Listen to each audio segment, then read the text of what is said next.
Rough. Go back and say, oh, what a picture. Yes. Everybody in the guild believes he's the greatest director. Yeah. You see there. You're moving right back, right ahead to the spring. You're not skipping right through into. It's warm outside. It's the beach.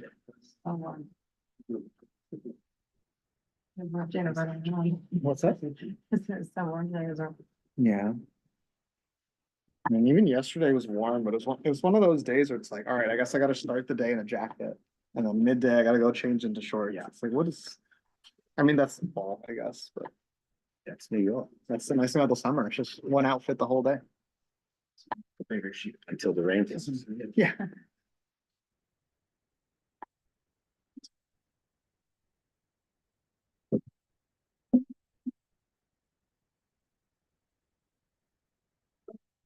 Jane attendance for this meeting too.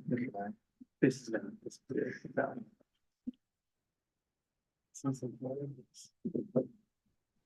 Yeah, I was adding attendance and then Race was like, you added to the wrong doc. I was like, I'm pretty sure I didn't. Josh, or, To some Google Sheet, I'll show it to you. like a team. Yeah. Good to go. Okay. All right, so we have a quorum. This is the October 21st meeting of Manhattan Community Board 5 Transportation and Environment Committee. I'm David Sigmund, Chair, joined by Samir Lavingia, Vice Chair. Any items voted on at this meeting will appear at the full Community Board 5 board meeting on Thursday, November 14th. We only have 2 items on the agenda today now. We have a presentation by Broadway Linear Park Project as part of our study of the next steps for Broadway in the community district. And then we have another round of discussion on the $5 city bike proposal for students. And we have a draft resolution. And I've circulated some background information to committee members as well, so we can talk through that. And let's go through and take the committee attendance, and then I'll explain how we're going to run the meeting today. We could go around the table here. Nancy Gosho. Amy Rowland. David Sigmund. Zool. Zolkowitz. Christopher Dentaro. Samir Lavingia. Tristan Haas. Joel Maxwell. Tiffany Revis. Cordova. Neil Miller.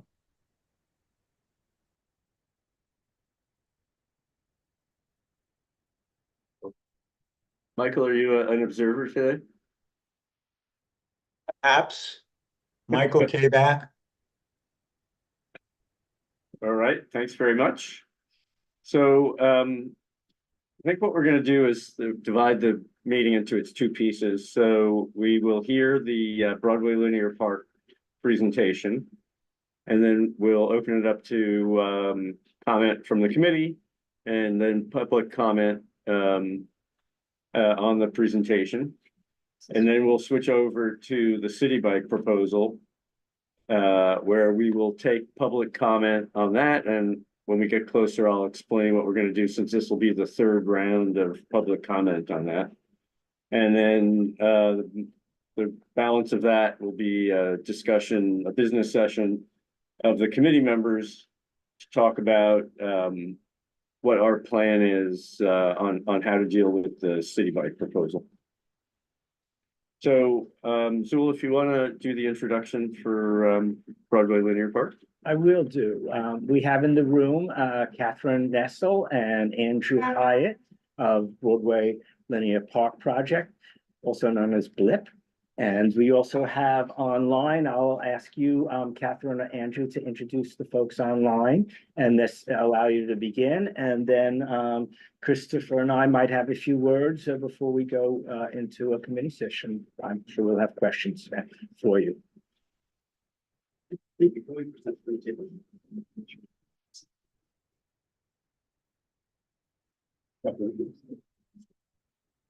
And Andrew, Catherine, you'll introduce your partners online. Thank you. Thank you. Okay, you can see the presentation. Thank you, everyone, I really appreciate the invitation here. It's great we've talked to CB5 once before, but I think we have, more and more interesting, news and, getting into slightly different things that we talked about the last time. We're the Broadway Linear Park. It's us, as we've been introduced. Damu is on Zoom. She is our design lead, and she will help us answer questions that you may have about the design specifics of what we're proposing. So we're, Catherine and I are from Transportation Alternatives, but Damu is from AI, which is she is an architect. We are just people with, we are volunteers. So what we have is a vision. We are pushing for a 100% car-free Broadway between Union Square and Columbus Circle. Once you do that, it frees up a lot of space. We've got 7 acres of public space, which we want to use for a variety of purposes, a different variety of purposes than you'll see on the street today. Things that you would think more of as belonging in a park setting than New York City is currently doing on its streets. So we're talking about trees and in real sort of like environments, not just in planters, playgrounds, art stages. There's a lot of use for this sort of for the space that we could free up by having a car-free Broadway. And once you free up that space, it's a trade-off, right? You lose something. You lose cars being able to access space.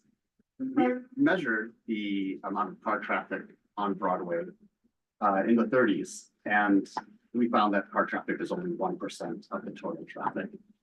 Broadway, it's very cut up right now by plazas. It's not appealing for car drivers. It's not super useful for people to get around the city. And so our point is we don't give up all that much to get something of pretty impressive potential value. But besides just making it a car-free area, we want to kind of brand it as a thing in itself, a thing that has a coherent design of Broadway in 5 acts, which Catherine will talk about later. But we want people to think of this stretch of Broadway kind of similarly to the way they think about the High Line. It is a destination, like even though the High Line also has stages, this will have stages, but like it will be part of a coherent whole. We've talked to community, we've had various events, we've had a lot of support, we've talked to the community just like by stopping people on the streets. People understand what we're proposing and are supportive. Of course, nothing is 100% supportive, but like we've gotten a lot of surprising support, even from people who drive around the city, that this is like, this space would be better used for community purposes than as a street. And the reason is, there's a few reasons we'll go into this. I don't have time to go over all the reasons, but like Midtown right now has a heat problem. Like you can see on this graph of CB5, there's not a lot of trees in CB5. And you can see that like where there are trees, it does help. But certainly in parts of Midtown, in parts of CB5, they are substantially hotter than the rest, and Broadway is cutting right through them. So you can kind of see from this photo, from this graph that like Broadway is well positioned to kind of help with some of the heat problems that we have in CB5. Also, there's this new Midtown South mixed-use plan proposal, which is going to rezone and add more. Basically, there'll be more residency. And again, Broadway is right there, right? And the new residents are going to bring their own needs. There's going to be increased pressure for open spaces, green spaces. Where's that stuff going to go? Well, Broadway is there and it is available. Whereas it's hard to see kind of like other spaces that are so compelling, like in this area. DOT is, we're not gonna go over what DOT is doing. I think here in the transportation, you're all aware of like DOT's work on Broadway Vision. I feel like DOT is doing a really, they're improving things, in some cases, improving things like tremendously. Some of the blocks they've done are some of the best blocks in the city, I think.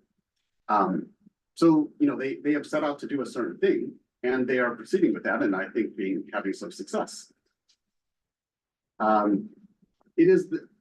are still some blocks, the majority of blocks in which cars have sort of are still part of the picture, and these blocks are not super friendly to pedestrians. As you can go there, you're not going to see a lot of people, you know, there's not a lot of. It's sort of like once you have these cars there, they're sort of like vampires. If they invite them, you invite them into your space by offering a little parking, but then they come in and they suck the life out of the whole street, right? And it's hard to recover from that. This is why we're sort of big on like no, you know, 0% cars, like it's a car-free area. Because I think what we've seen and what you see if you just go to Broadway now is like there's a very stark difference between these kinds of blocks that are car-free and that aren't. So we have this vision, and this is what we're going to talk about. Kathy's going to talk about the specific designs and ideas we have. Thank you. Really great to be here. I'm going to talk a little bit about the design. I'm also let Don elaborate on the questions, but I'll just give an overview right now. One of the guiding principles that we've really been thinking of over the past couple of years is like how to make Broadway a cohesive park-like corridor, but also really embrace the uniqueness of all the different neighborhoods it goes through. What's really great about Broadway and CB5 is that it goes through with so many places where so many people are going for different reasons. And we kind of came up with the concept of what if there's a way to really try to distill what makes each section of Broadway special, kind of focusing on the squares and on the circle that are at the near to Beauclerk intersections with Broadway. And those can be sort of as guideposts for what design elements could be implemented on the street. Really have the streetscape embody and embrace the movement around it and add to that. So it makes everyone want to come to the areas along Broadway. So like on the circle, it's more nature and mellow. Union Square, expression awareness. We'll go through these briefly. Our ideas here, just to preface, are more they're not prescriptive. They're just kind of some ideas that we've been thinking of.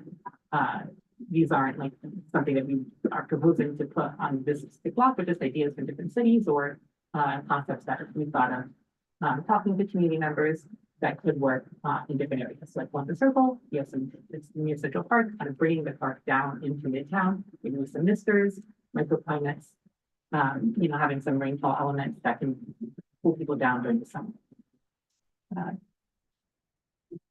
In Times Square, it's a lot of performance and bustle. There could be new public amphitheaters, maybe a walk of Broadway stars. In Herald Square, Greeley Square, fashion and food. FIT is relatively close by. You have to realize that Koreatown is nearby, but Koreatown kind of is mostly confined to 32nd Street. So if there's ways to bring Koreatown kind of into Broadway and really have Broadway serve as this real meshing point between Koreatown, Penn Station area, Macy's. There's just a lot of great stuff here in Broadway. It's the connector between them all. Madison Square, a lot of art and culture. It's easy there. Just some ideas, maybe it'd be like a literary block. This is an example from Zagreb. There could be some canopy work. And then Union Square, a lot of expression and awareness where people go. You know, there's a long history of you know, people making preferred there. There could be community gardens, street art, just like you have on 14th Street, but in a more permanent fashion on Broadway itself. And also homages to Lenape trails that have run along Manhattan in the past. So John's done some really great work, and I'll let her elaborate a little later on some design concepts, looking at some specific blocks. We haven't done the full quarter, but we're just kind of starting with some specific blocks and looking at what could be integrated here. This is looking at around like 32nd Street, where there could be some public service kiosks, some you know, space, you know, for you know, really showing how much space you get when you take what's currently a shared street and you convert it into a plaza. That could be used for street vendors, seating, water features, all of that. This is 37th Street, again, showing what's outlined in, the maroon color is what's currently allocated to cars, and you can really take a lot of that space, and you could even just be like a wide promenade, where you have a lot of pedestrian traffic. This is on 42nd, 41st Street. This is showing how deliveries can be made on side streets, like the public service kiosk, where you're near Times Square, there's a lot of tourists nearby. We really have a lot of streetscape. And one thing I want to highlight is that, and this block in particular, you notice that there's not a bike lane directly on Broadway. And we have it on 7,000. So one of the design concepts that we've been thinking of is how to balance pedestrians and bikes on the corridor. We realize that Broadway must prioritize safe movement for pedestrians and bicyclists. And in some instances, like we're nearby Times Square, there's just so many pedestrians. It's really, there's a ton of people walking. And we think it's best on Broadway to separate and designate pedestrian and bike spaces so that street users feel comfortable and have agency over the space. And that means that in some instances where you already have a bow tie intersection, it's hard to have kind of a direct bike path going through, that there would be a two-way bike path that would be rerouted onto the nearby avenue for a section. So here it could be like 47th to 40th Street. But in these instances, it makes it so that bikes can have a safer route, and pedestrians can also have more space in the areas where there's a lot of pedestrian traffic. And thinking longer term, there could even be elements like flyovers, which, or some sort of, we're thinking kind of really far down the line, there's a lot of exciting things when we really are thinking of how to tie together Broadway into a cohesive form. In thinking about design, we've also been thinking a lot about logistics. We recognize that, there's a lot of practical concerns about pedestrianization. Some ways that we think these can be addressed with deliveries, taking one, for example, these can be accommodated, we think, for a lot of the part on side streets. If you have designated areas for deliveries, load and offload, it also could be with a full capital build out, there should be usable bollards that the next point, if you're already going to need, there's going to need to be emergency vehicle access, you need at least 15 feet of a clear path that in an emergency is fire truck. So there's going to need to be some accommodations for in rare instances where vehicles need to go down corridors. It could be early morning related deliveries, if that's necessary for that split block, trash removal, all of that stuff. But we think that a lot of this can be accommodated either in areas where it's a wide pedestrian path or like a wide sidewalk. It could be accommodated there, but also the bike lane can double as an emergency vehicle access point for those uses. We also recognize that there's a subway, the cut and cover subway right underneath Broadway, and a lot of heights, which makes it difficult to have a lot of greenery to the ground. So a lot of it would need to be plant trees and raised plant beds. But we think that there's ways to really incorporate that into the design, because one key component that we think would make Broadway really a much more inviting place for pedestrians is to have the whole street be at sidewalk level. So there's no cut down, you're not going down. It all feels like you're at the pedestrian level is raised above the car traffic level in the street bed. Now, part of the reason we're coming to CB5 is that we recognize that this is a bold vision. It's not something that's going to happen overnight. There's challenges.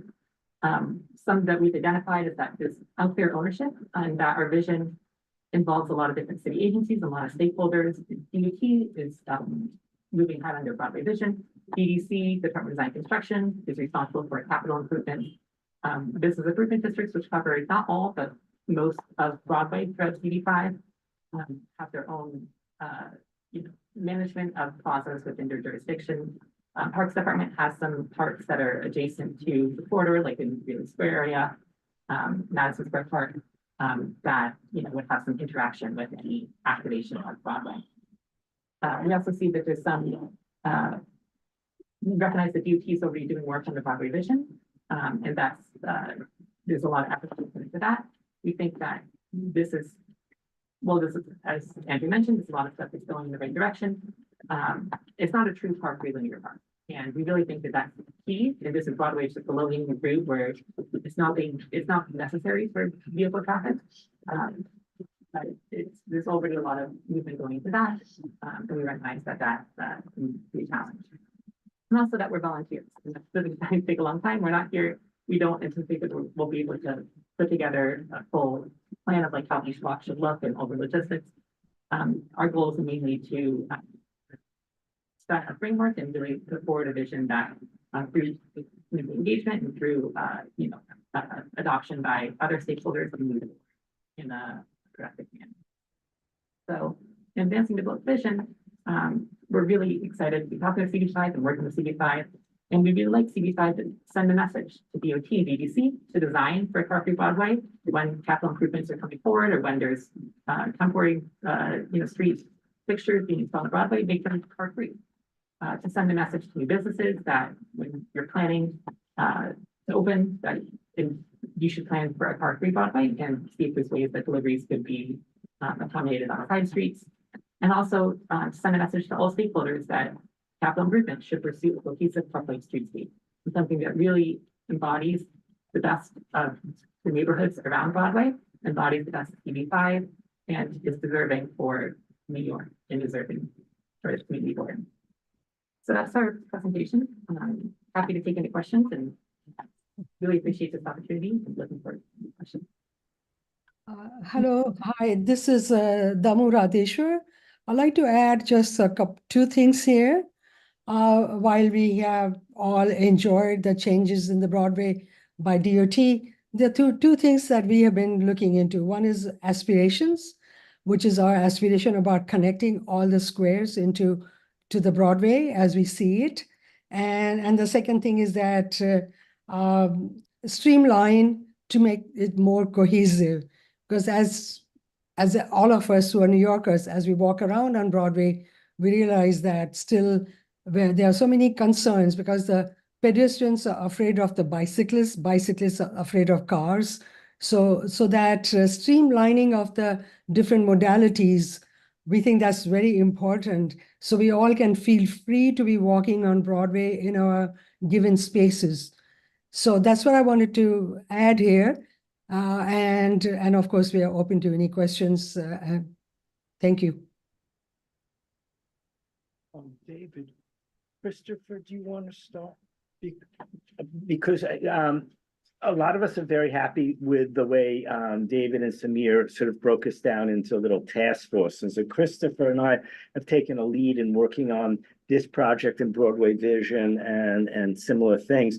And Christopher, I think maybe you want to say a few words because you had talked about when we'd gotten together, both with Andrew and Catherine, you and I a couple of times, about how much of the city is given over to cars. So if you want to start with that, and then I'll add a couple of things. I mean, I'm fine taking the questions and then making comments when we make comments. Okay. But yeah, I'm okay with that. Okay, so I just want to add something else too. I was recently at this wonderful Pratt conference on well-being and climate adaptability.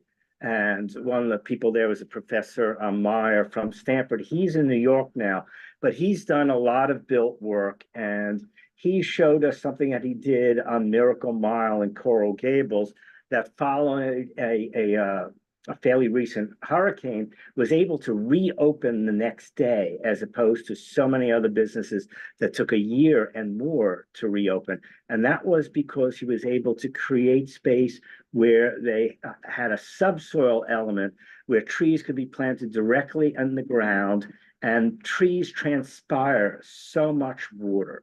So when we have flooding, a lot of this water can be transpired through the trees rather than going into the sewers.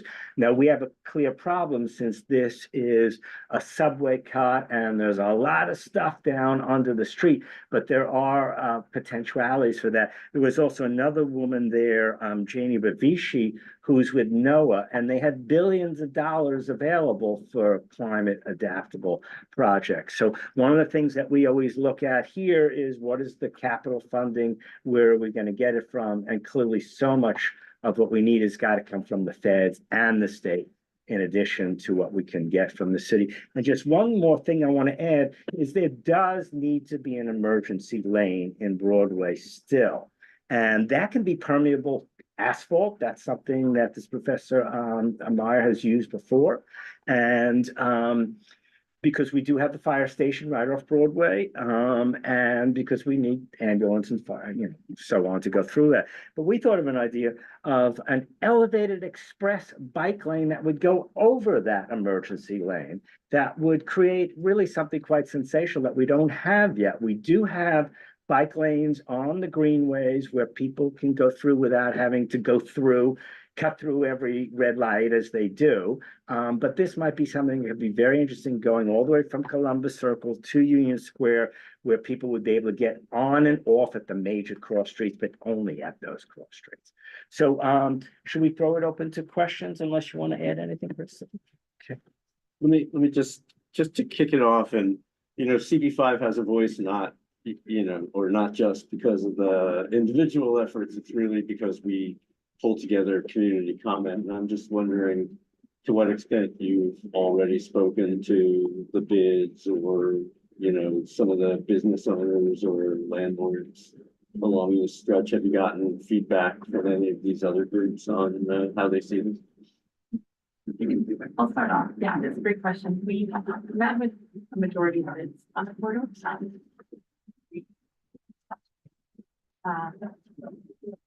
Now, we've presented kind of the vision and discussed, really some, I think our first conversation was about the 40 ago.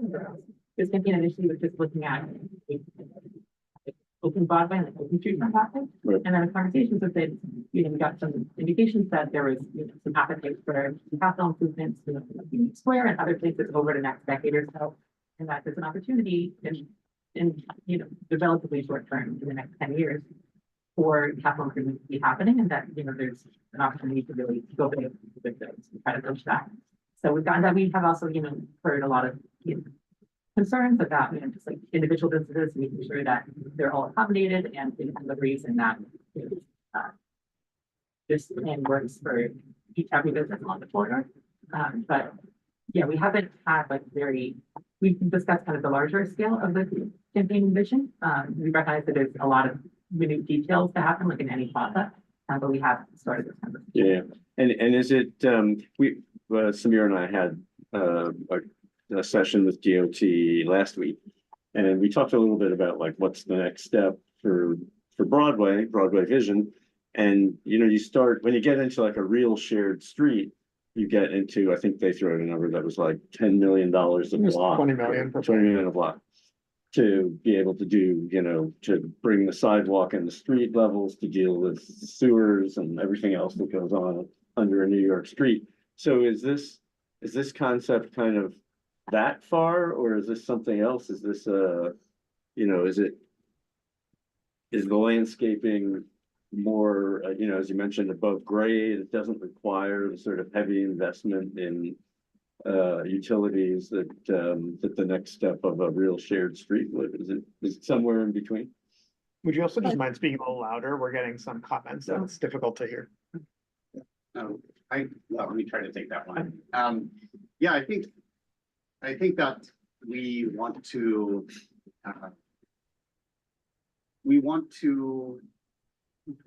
to have those capital improvements to sort of raise the street bed. However, I think there is some room for clever designs that can be done to improve the street, especially once you remove the cars. You can maybe do something. So like, okay, maybe it does look appealing, and it does kind of join up the street into a cohesive thing. Like, this is our main purpose, right?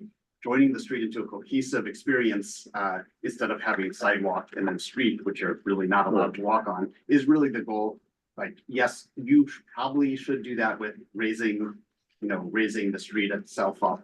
But I think there's some room for creativity here, which I think still to be discussed and understood. Well, let me add to that. I like the idea of when I heard the having a permeable asphalt. So permeable asphalt, if you add that to the street bed as it is and bring it up higher to the level of the sidewalk, then that can allow us to run some of the rainwater, the flooding issues that were just discussed. Some of the water can then run under that, within that 6-inch or sometimes higher dimension that we have from the street to the sidewalk. So that's something that can happen, yeah. We are not there at this point because we are, as was mentioned, that We are a very small group of volunteers. So we are more about conceptual design and the detailed design, etc. We would hope to work with DOT and parks and come up with some good ideas, explore some more good ideas with them when that happens. Another thing is that when we talked about the squares that we talked about, all the 5 squares are, in fact, Columbus Circle is a circle, not a square. So that area, we would also hope to have some design competitions done by DOT and other city agencies. Then, of course, the idea is that we weave those into the linear part of the Broadway. So it becomes one monolithic kind of a thing.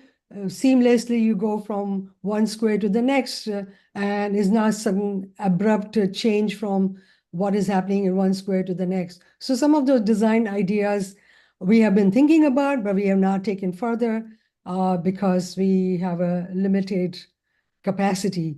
But we want to think of ourselves as a concept designers and group of people who want to work with DOT, Parks Department, and share our ideas. Again, we are volunteers. We're not looking to be hired by them, but we want to, as a representatives of the citizens, especially CB5 here, we would like to have that opportunity. And myself, I was on Community Board 4 from 2008 to 2012. So, I mean, I know how the community boards can impact the agencies, not always successfully, but at least we try. Thank you. Have you met directly with DOT or that hasn't happened yet? We have met them once, about a year and a half ago. Yeah. We've tried to get, like, sometimes it's hard to get meetings and like our emails go nowhere and it takes a little bit of patience. Okay, I guess we can take One more question. Yeah. Yeah, and it's actually both to you guys and also to you, David, and to other, long-term members here on TNE. So much of this city requires, private-public partnerships, like the Conservancies in the parks. Sadly, that's true. Highline was able to really get off the ground doing that. Have you guys given thought to that? Do you consider that something that would really help a great deal? And first to you guys, and then maybe to you and David, Nancy, Joel, on this. I guess I'm not sure either of us can answer this extremely well, but and we have not explored the public-private partnerships. I think it is a great idea, and I think there's a lot of ways like, with a private help, we could get a lot farther. But like, who is that private help? How do we get in contact with them? What would it look like to work with them? How would they influence? How would they do the things we're trying to do? There's a lot of open questions. It's certainly something we're willing to explore. And to reiterate something Andrew said earlier, I think it's our vision as a campaign is really to focus on having a car-free space and focusing on a cohesive design. And kind of once you start with those like building blocks and that foundation, then regardless of what direction it takes, if it's a private partnership, if it's just a standard, like the process that they've been going through like in Square and in the environment districts with build up plazas. Now that it's working, you have a lot more options open to you when we start with that wider slate of things. So we're not planning, for parking and for cars. Any other questions from the committee or comments? Yeah. I'm focusing on a specific comment that was made about cars are not friendly to bikes. Well, we have a different problem, and hope if you have an idea on this. Bikes are not friendly to pedestrians. In fact, pedestrians are afraid of bikes. And so I'm wondering, is there a way you can build into this some sort of pedestrian protection system? Because we have an enormous number of tourists that come to the city, and they're frightened by the speed and the number of bikes and the bikes going wrong directions. And it could hurt our tourist industry. So I have a big concern about pedestrians being afraid of bikes.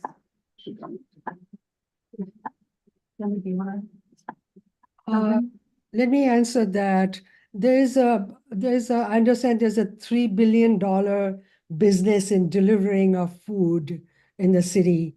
And the food delivery people, because the rush they have to get deliveries done, they are actually the worst offenders.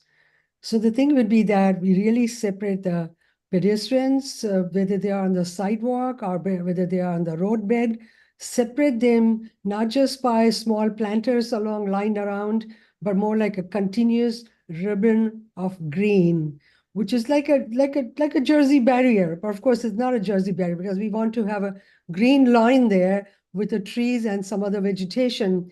That can be a total demarcation, and only place that ends is when we have a cross street going through. And that's something that we would very much like to see, and that becomes like a marker for Broadway, entire length of the Broadway from Columbus Circle to Union Square. And that will be a positive protection between people and the bikers. We don't want to exclude the bikers. Of course, we want it for all kind of people here. Only thing that's being excluded are the cars that are running all the time, without excluding any kind of emergency services. So I think we have to be selective about it. We are thinking about like, what is the best way to do it? And at this point, we are of course open for comments, but at this point, we think there has to be a positive green barrier that stops the bikers from spilling out into where the people are. Also to balance that, our approach is that having proactive designs can really help to or like calm bike traffic and make it so that Broadway is more of a leisurely corridor and not something that's like even the speed bike. There can be closer to intersections, like maybe some slight, very slight like speed bumps for bikes, or sort of the rumble strips, or there could be slight, gradual curves that can slow bikers down. I think there's a lot of larger issues at play with bikes. This design really focuses on prioritizing street safety for pedestrians, for bikes, and really having a comfortable experience for all users, for city bikers, for delivery riders, for pedestrians walking down to enjoy the space and use it as in a safe and effective way. Andrew, could you scroll up to the plan that shows the continuous bike line on one of our site plan? The other ones, scroll up high. Yeah, right here. No, this one doesn't have a bike lane. The next one up. Yeah. So the bike lane is shown in the yellow color here, and you'll see that there's a continuous line of planting there. And as I mentioned, that the bikes then can only cross over to the other side at the cross street through the the crossing that's there. And along the bike lane or the opposite side, we'll also have the trees. So the idea is that to keep the place cooler than what it is. And one of the things that I was talking earlier about, the delivery business is like a $3 billion business a year. And those who are doing the deliveries, they need to have also a place where they could actually park their bikes when they are stationary and not take up the space on the sidewalk. And there should be a place where they can cool off a little bit. I mean, I think the idea is that this really should be for all the people who were using Broadway or any other street for that matter. So, in the appendix, we have shown a green area of what it could be. If you can scroll down to appendix, Andrew. Yeah. No, go up where we're showing a lot of trees. Yes. So we would like it to be more like you all have heard about the rewilding. We never see any much green in the city. We don't see any birds in the city. We don't see any butterflies in the city. We are so insulated from all the wonderful nature that makes us human. So we think that selectively there could be areas, whether these areas would be at the plazas or in some fashion continuous. So it'll be something that people will look forward to getting there. And also in this case, we are also showing a green pavement, which is asphalt pavement or a green pavement. So it would not be that hard. I walked to this area with the students at New York Institute of Technology. We were walking with our temperature gauges and all on a day when the outside temperatures were like 70 degrees. The pavement, the temperature was like over 90 degrees because of the green, black asphalt. So that itself kind of makes you very uncomfortable walking. And we want to cut down on the cars, then we have to make the walking a pleasure experience, uncomfortable experience. So that's something that we wanted to share with you. And this, by the way, is done by one of our colleague who recently graduated with a Bachelor of Architecture from Rensselaer Institute of Technology. So we have various different people who come and help us do different kind of work and help us with creating some good images. Any other comments from? Yeah, Yeah, I don't want to leave, I don't want to say nothing, but, so the first thing I want to say is this is our, like a park that would be almost entirely within our district. There's no other community board to talk to about this really, except maybe near Columbus Circle. We might touch a couple of things up there at 59th Street if it goes that far up, and then, whatever they might want to do with that part of Broadway. And then I guess, if you thought about what would happen to other parts like south of Union Square, obviously, but I mean, this plan is strictly for our district. So I think that's something that we should very much like keep in mind, that like we're the only ones who would do this. And then when we look at our district and we looked at those heat maps and stuff like that, and we just saw that there's like very, very little actual green space within our community board district. And this is one of the few ways that we can take away some of the space that's dedicated to cars. And I think that's probably one of the most important things.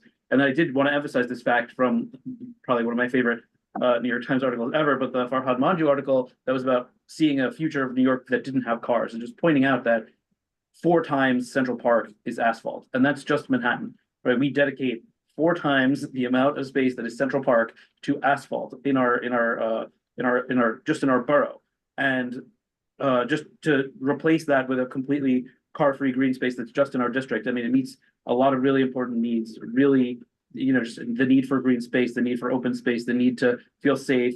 And, to contrast this with the DOT's plan the way it is now, as good as it may have been, this plan, I mean, what you brought to us already, really balances bikes and pedestrians much more clearly, because number one, it just eliminates cars, and then it does a much clearer, it paints a much clearer picture. Especially, I really liked the fact that you rerouted the bike lanes around the park, so that they're not going into the park where the route is like a vaguely similar distance, right? Like, oh, if you can go around on 7th Avenue and not go through Times Square, which would be very difficult anyway on a bicycle, but you can identify a lot of places where you can just totally separate these things out. And as Zul has been saying, and I'm very eager for it, although it does seem to be like very maybe a little bit further in the future than any of us would want, the flyovers and the concept of like maybe elevating bike lanes or putting bike lanes, in some sort of permanent place that would be in this space, but not taking up the green space or the pedestrian space. So, yeah, I mean, I thank you guys for coming also. I think the presentation was really thorough and all that. I'm really eager to hear what the public has to say.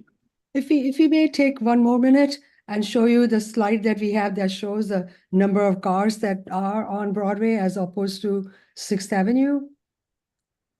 Yeah. So you can see while 6th Avenue here has the top 1,273 cars, on Broadway we had 265, and then there's one point we also have 145. So of course this is from 2023. I think we already have less cars because DOT has rerouted some more cars at this point. So we can get some more accurate information. Hopefully DOT can give it to us. And so since the Broadway is so inefficient, we thought that's the only reason Broadway is the one that we selected to make it into a car-free area. And also Broadway already has those public square spaces. So that kind of helps us to create a ribbon with the places where people can rest and then move on to the next one and the next one. And it's only 2.3 miles. In New York City, we do walk a lot. So 2.3 miles doesn't require you to go take a cab or take a bus or anything like that. However, of course, people have mentioned to me that not everybody can walk. So that's something that our group will have to think about that. Maybe next time we'll have a better answer for that. Thank you. Just quickly, like 20 years ago, I would have been like very against this and thought it a terrible idea, but that was before Broadway's become exactly what she just showed. I mean, it's useless as a street now. I mean, growing up, you could take the bus from the Upper West Side all the way down and it was useful. Now, because of the public plazas, it's not. So I actually think this is a great idea. My only concern is the bikes and bike lanes. And, but having green space, having trees, all of the other things that I think those are all great. I just get worried about bikes. Yeah, Joel. Well, the bikes, I just want to respond to what Zula asked before. You talked about possibly having some sort of organization like the Highline organization. I think you have too many jurisdictions here, but this can't be done without all those bills. Nothing goes through that affects their jurisdiction without their support or, I mean, it doesn't really happen. So they got. You know, we're There's a few. we're participating in the Fifth Avenue process that's getting underway next week, and you know that may be a model for something like this as well. And that's got business owners, it's got the bids, it's got multiple city agencies, you know, to pull off something of this scale. So it might be a model. There's a few people online who haven't spoken yet quick from our add. committee. Just a quick add to Joel. I'm now on the Flatiron Nomad bid. And I did mention this to the president, Jim Mitham. He was very taken by that. And also the executive director from the Officer of the Public Realm was there. And that's an office that works with all these different departments and agencies trying to cut through all the red tape of this kind of thing. So there are great possibilities there too. Thank you. So Charles, Michael, Kayback, Neil, and Encore all have their hands raised. Okay, so why don't we just do it in that order then? All right. Charles, can you unmute yourself? Yes, can you hear me, Vice Chair? Yeah. Thank you very much.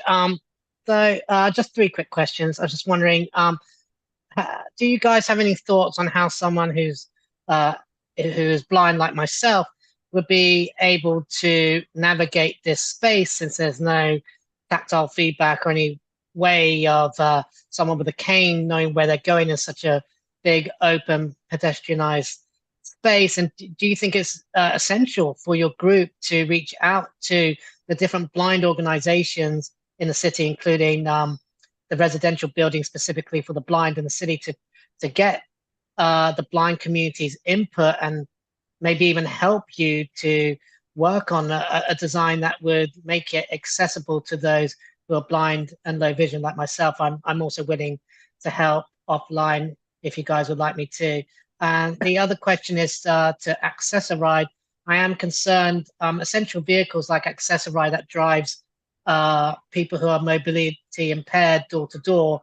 How would someone in an Access-a-Ride vehicle be able to get to a restaurant on Broadway or to their home, or even get an ambulette or a medical car to their appointments, with this plan? Thank you very much.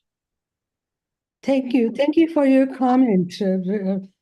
All the public spaces, public works, they have to be accessible for people with any kind of a disability, which will require not just ADA, not just someone in a wheelchair, but also people who have a less vision.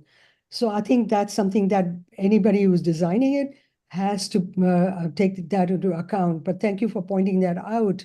And the second point that, as you mentioned, is that about Access-a-Ride. The New York City block is 200 feet typically. So if you get dropped off, if somebody gets dropped off at a corner where Broadway intersect another street, then somebody is walking maybe 100 feet to a restaurant or a store or whatever they have to get to. So that's something, if that something is acceptable, then I think we have covered that. But on the other hand, as you said, like ambulate, we are providing a space for any kind of emergency vehicles. So if somebody needs to be dropped off or somebody needs to be picked up, like in an ambulance or something, that will have access at any time, day or night. And there will be spaces where the bollards can come up and secure the space. But again, it has to be from block to block. So that's something that understood, taken into account, and thank you for your comment. All right, next, Michael Kabak. Hi, thank you. I agree with Mike Southworth with regard to the need for this kind of a path through up and down Broadway, and how successful it's been around the Flatiron Building and Times Square and in the Garment District as well. But I'm confused in that I don't see Barbara Randall or Dan Biederman or James Metham or any of the bids represented here, or even thought, why were they not invited to this? Was not the Union Square Partnership or the Bryant Park, 34th Street, that represent a significant portion of Broadway, invited to this to give their opinions on something like this? Right out. Thank you for bringing that up. I think we wanted this presentation today to be more of a kind of an update since the last time Andrew presented a year ago, just on how the vision has evolved and kind of more design and how we see it going forward. We have been in communicating with bids, and within the past few months had meetings with them. I think we wanted to focus on this presentation, just kind of getting CV5's feedback and sharing vision and refining it further. But definitely would welcome more opportunities to have the bids, CV5, and us all in one room together. If I may comment on that, can you hear me? It says my battery is running low. I don't have a battery. You can hear you. It just seems to me that the input from these organizations, from these bids that represent the building owners, the people who are renting space and all of that, their input, and I would think they'd be pro this Broadway Boulevard presentation. I would like to see them invited and present at any kind of a presentation having to do with the Broadway Boulevard. That's just a comment. Thank you. Yeah, I think that's totally fair. I think having the bids, be able to give comment in this, like with CB5 would be great. We kind of want to talk to CB5 first. That was our thinking, because it's a little bit hard sometimes to get the bids' attention without sort of like an introduction by CB5 or otherwise they're mainly taken up by Broadway, DOT's Broadway work, and their headspace is not really on these more visionary kinds of things. So this is what I've kind of observed. No, let's just. Next is Neil Miller. Great, thanks for the presentation. I really think this is a great idea. Just one question to understand some of the details. Are you thinking of, what are you thinking for the cross streets as they cross Broadway? Do you still imagine buses and cars going east-west, cross town over crossing through Broadway, or would that sort of interrupt the vision of a connected Broadway? And also, do you think there's anything we can do to minimize conflict between cars, pedestrians, bikes at those intersections? Because I think that's where the most conflict comes up. That's where people need to have their head on a swivel, is when you're crossing streets. Thank you. Let me take that. We would like to suggest actually, this is something been on my mind, like to suggest to DOT that when the street is crossing Broadway, maybe that's where we have a traffic light. And right now we don't see any, right now we have traffic light in some areas, but if there's a traffic light, then the traffic light will stop the flow of the cars and buses and all, which means people can carefully cross to the other side of the Broadway in this case. So this is something we'll have to bring it up with DOT, and they may have some good suggestions or solutions that we cannot think about. So we will look into that. Thank you. Next up is Ankur Dalal. Thank you. I just wanted to say, I think the presentation looks fantastic and appreciate all of your hard work and thought that's gone into this. I also wanted to particularly compliment how you thought about managing multiple kinds of users for these streets, bikes and pedestrians. As you can probably tell, it's a point of contention among many on this board, but I think folks are committed to wanting to make sure pedestrian experiences are safe. And I appreciate in particular the green barriers that you've created. I also appreciate your sensitivity to the fact that biking delivery is a $3 billion business. It's a lot of jobs for many New Yorkers, including many vulnerable New Yorkers. And our district, I think, may lead the city in city bike usage over several 100,000 rides a year. And so while there's a lot of folks who have concerns about biking, there's obviously a lot of people who get tremendous use out of it. And anything we can do to improve that sort of safety, like a smart street plan like this, is particularly well received. I think it's a fantastic plan. Thank you. So we can see speakers. Yeah, there are. David, you want to go to members of the public? Yeah. All right, I gotta go do it from up there. 1 second. All right, we're gonna go to members of the public. If you'd like to comment, please raise your hands. We are going to start with Mary Bacchus. You should get a box asking done. Myself. Can you hear me? Yes, we can hear you. Okay. I looked at that,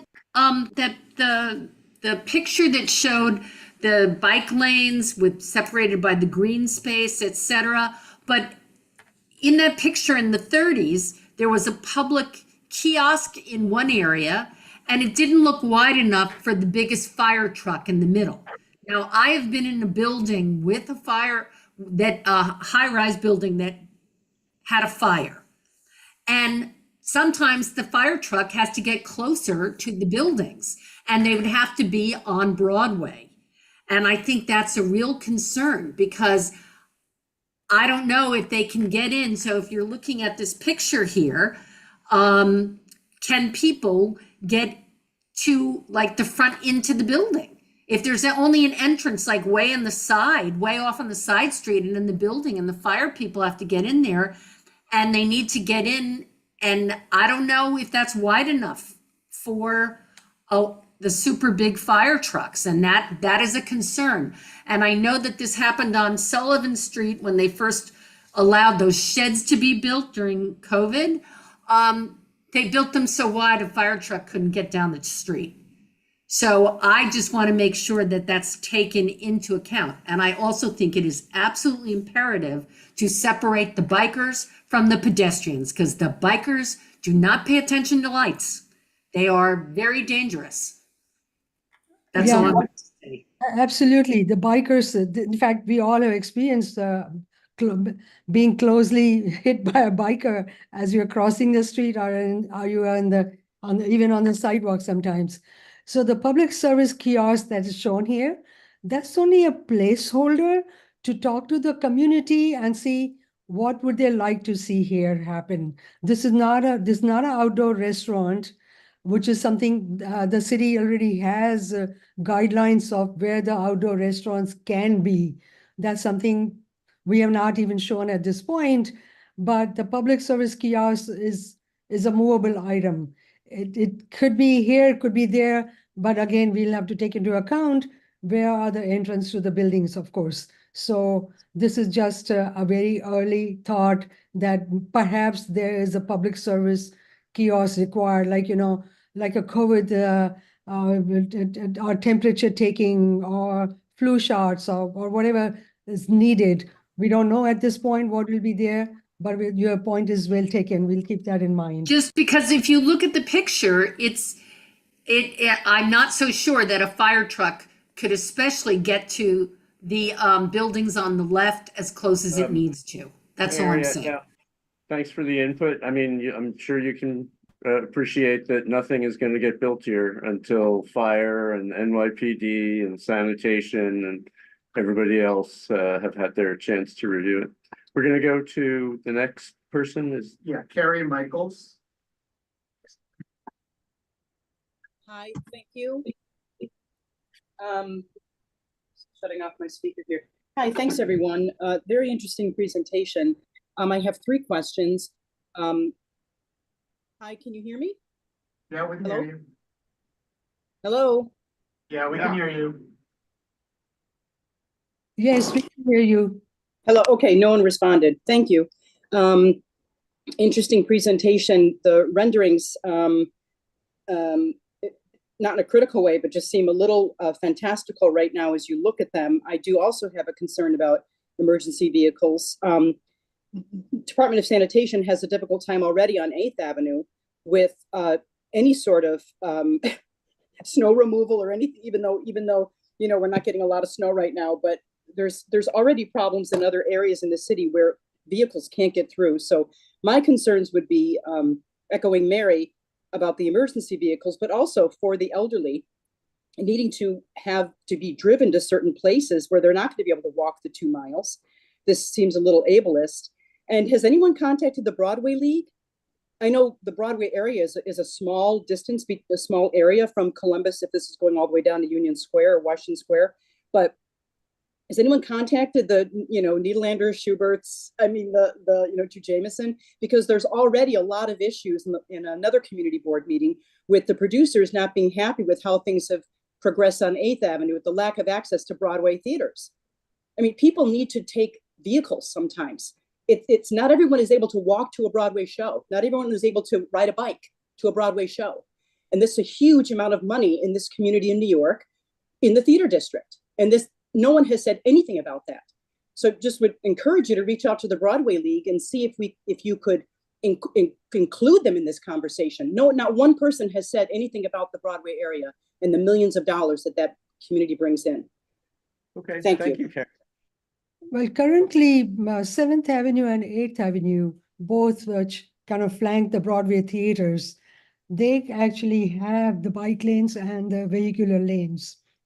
And there are only 2 theaters that are called Broadway theaters, which happen to be on Broadway. That's it. Out of the 40 theaters in Broadway area, only 2 are actually on Broadway, but they can be accessed from the side street. That's what we're saying. Any side street, from the side street, if you get off at the corner, you only have 100 feet to wide, 100 feet to walk to the middle of the block. So that's not a lot of walk. 100 feet is, anybody would be able to do that. But again, as I said, you know, 7th and 8th Avenue flank most of the theaters on Broadway. And the streets going between 7th and 8th Avenue, they are available to be to all the vehicles, and we are not taking any of that away. So we're just going to take comments going forward. We don't really have time for the back and forth and answering of questions. So if people can offer their comments, this is a very early stage for this project, so there'll be plenty of time for further review and input. Next up is Christopher Sanders. Hello? Can you hear me? Yeah, we can hear you. Okay, so basically I wanted to say that this plan looks pretty decent. I like it. I live on 30th and 5th Avenue and 35th and 5th Avenue. Yeah, so I'm concerned about all of the intersections. And I'm also concerned about the slip lane on 23rd and Broadway, that little slip lane there that veers off into Broadway. It seems very dangerous in that spot. And then I also think that on Broadway, we should be considering delivery times, because there's like so many delivery trucks piling into Broadway. And then I also think we should probably install or consider retractable bollards like they have in other countries. I noticed like when I was in the Netherlands and the UK and in Barcelona that they all had retractable bollards to maintain the pedestrian space and cyclist space. And they seem to be able to organize the street well. So I think we should, consider what others, cities at the scale of New York are able to do there. And yeah, but congratulations on this program. It's really looks good, but it can be even better. Thanks. Thank you. All right, next up is Daniel Sutton. Thank you. I support the Broadway Linear Park. I think it's coming along nicely. It just needs to be connected together because there are separate squares, like we mentioned before. And it needs to be accessible through people from all backgrounds so that they can enjoy it. But I think it's coming together pretty well. And having a open street from Union Square to Columbus Circle would provide more open space. And it would make the city more enjoyable. So I agree. Thank you. Thank you. All right, next up is Max Murphy. Hi, can you guys hear me? Yes. Hello? Perfect. Just a few comments. In terms of the bike pedestrian separation, I actually do really understand that concern. I definitely support the broader project, and I think this is a good idea, especially to bring trees into a place that really doesn't have a ton of trees in nature and experiences a lot of that urban heat island effect. But in terms of the bike pedestrian separation, I think it's a valid concern, especially around tourists and people from the rest of the country or the rest of the world that don't necessarily have a ton of experience with like the high speed kind of bike traffic that we have in New York City. But there are definitely ways we can solve this. We have examples, and I think a really good example is Battery Park, where we take all of this, we can build a natural space, but also build in places for potentially bike and vehicle traffic for those emergency vehicles, and we have examples in the city that we can draw from. I also think that improving these public spaces appears to be helping business, especially having all of that pedestrian traffic in and out of all the businesses on Broadway will probably improve their outcomes and also give more space to restaurants that might be space constrained, which I think they'd like. In terms of the ableism and the theater arguments, I guess I'm a little confused about those, just because it seems like while Broadway itself is potentially going to be shut off to vehicle traffic, the side streets are going to be open, and it seems like there's not too much walking between a side street and the building. So I'm not sure if people are now driving through Broadway, even now it's pedestrianized. So I don't know how that fits. But yeah, no, I think this is a great proposal, and I always welcome more trees in the city. I think some of the most beautiful streets in New York City are these tree-lined, beautiful canopy streets, and I think that'd be a welcome change, especially in Midtown. Thank you. All right, next up is Janet Schroeder. Hi, can you hear me? Can you hear me? Yes, we can. Yes. And am I able to speak in the next category if I speak for 2 minutes in this one? Sure. Okay, thanks. I'll try to make it brief. Carrie actually said most everything I wanted to say. I agree with Carrie. She's talking about the loss to, has anyone talked to the producers and talked about disabled and elderly people. It's troubling to me because these photos and pictures and AI generated visuals are very pretty. They're not real and they're not reality. They're drawings and they're manufactured. They don't look like anything that I've ever seen before. I don't see e-pedicabs all over the place as they are and will be. I haven't heard the word moped yet. Not one person said moped. I've been waiting. You keep saying bikes.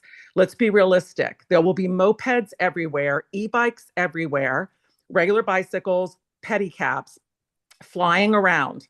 right?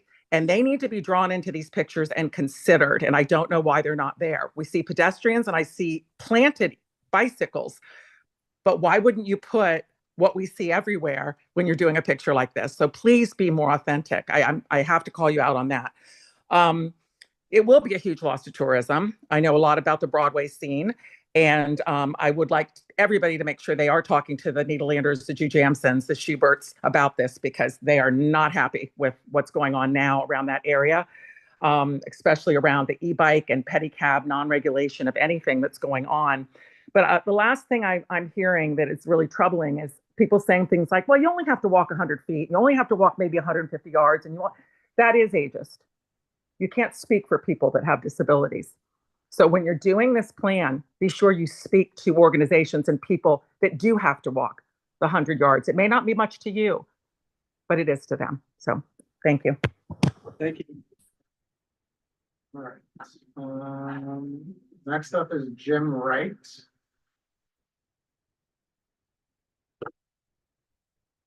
Jim, you should be able to unmute yourself.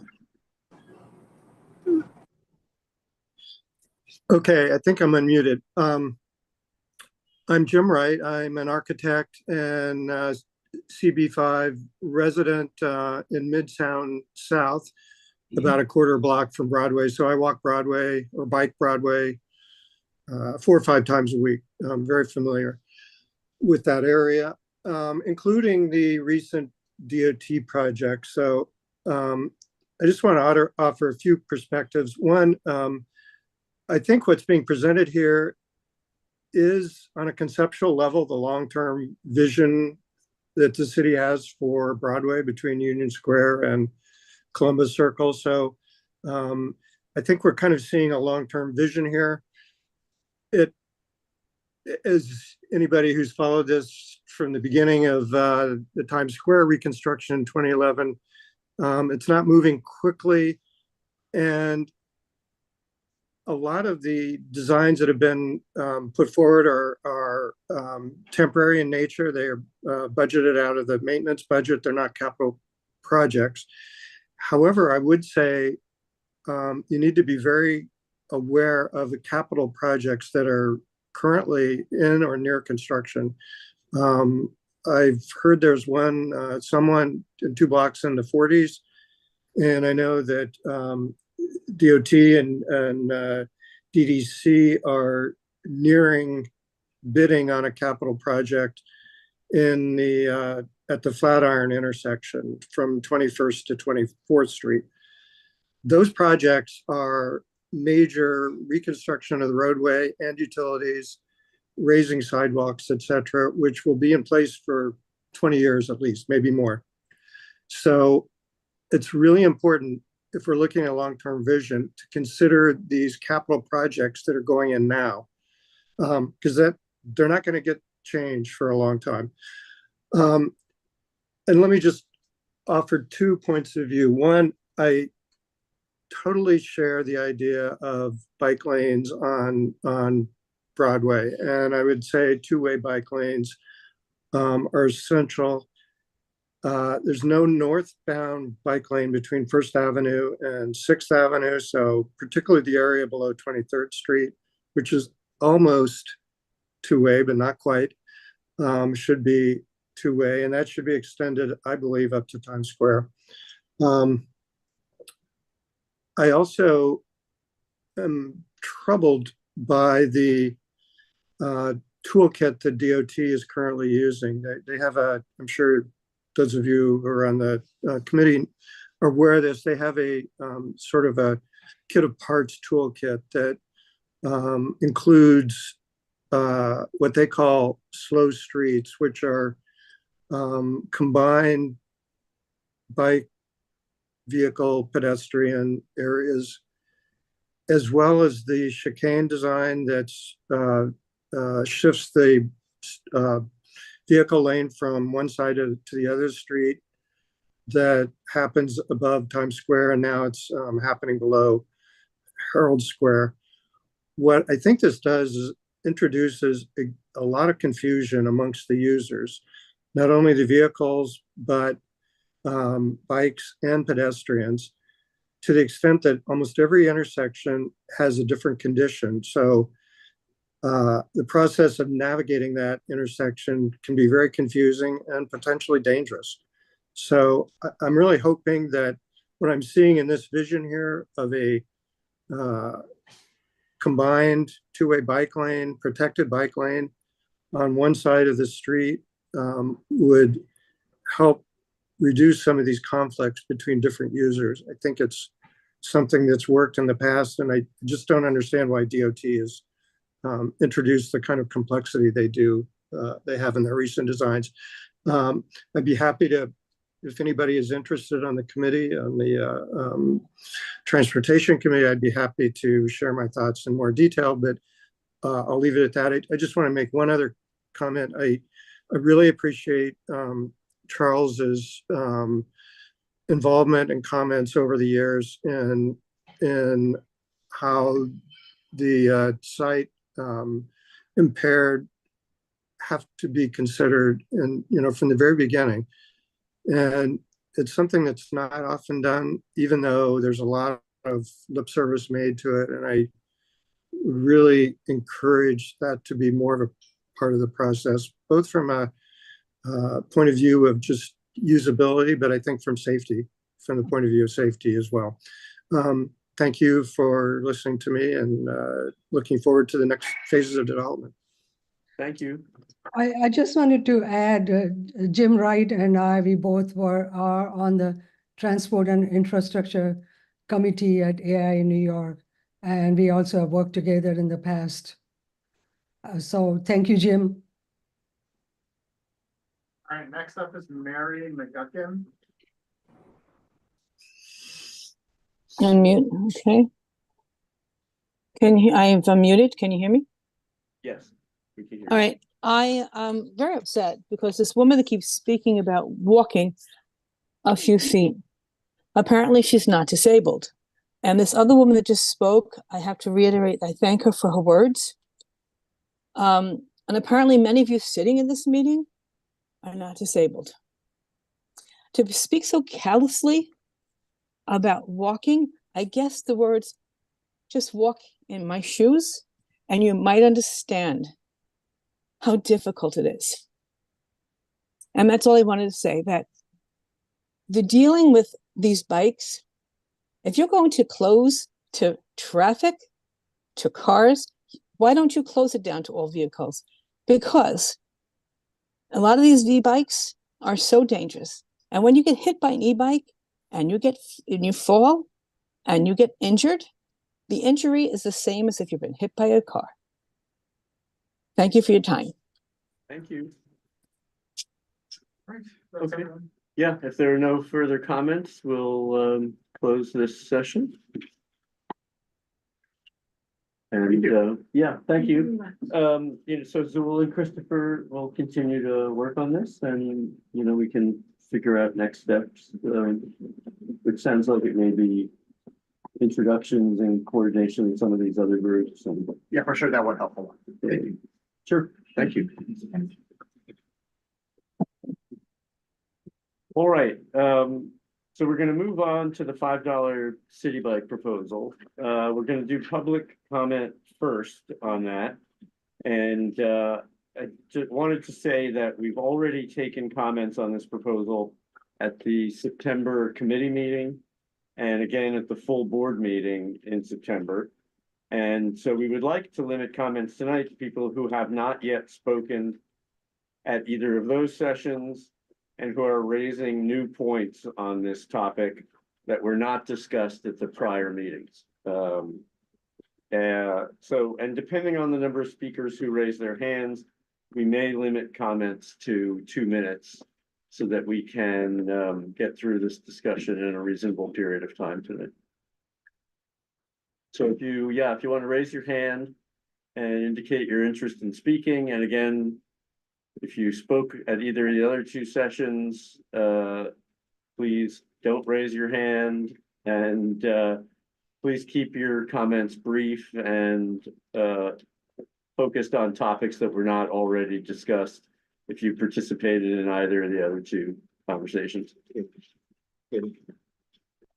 The person from the student presenter going to speak first?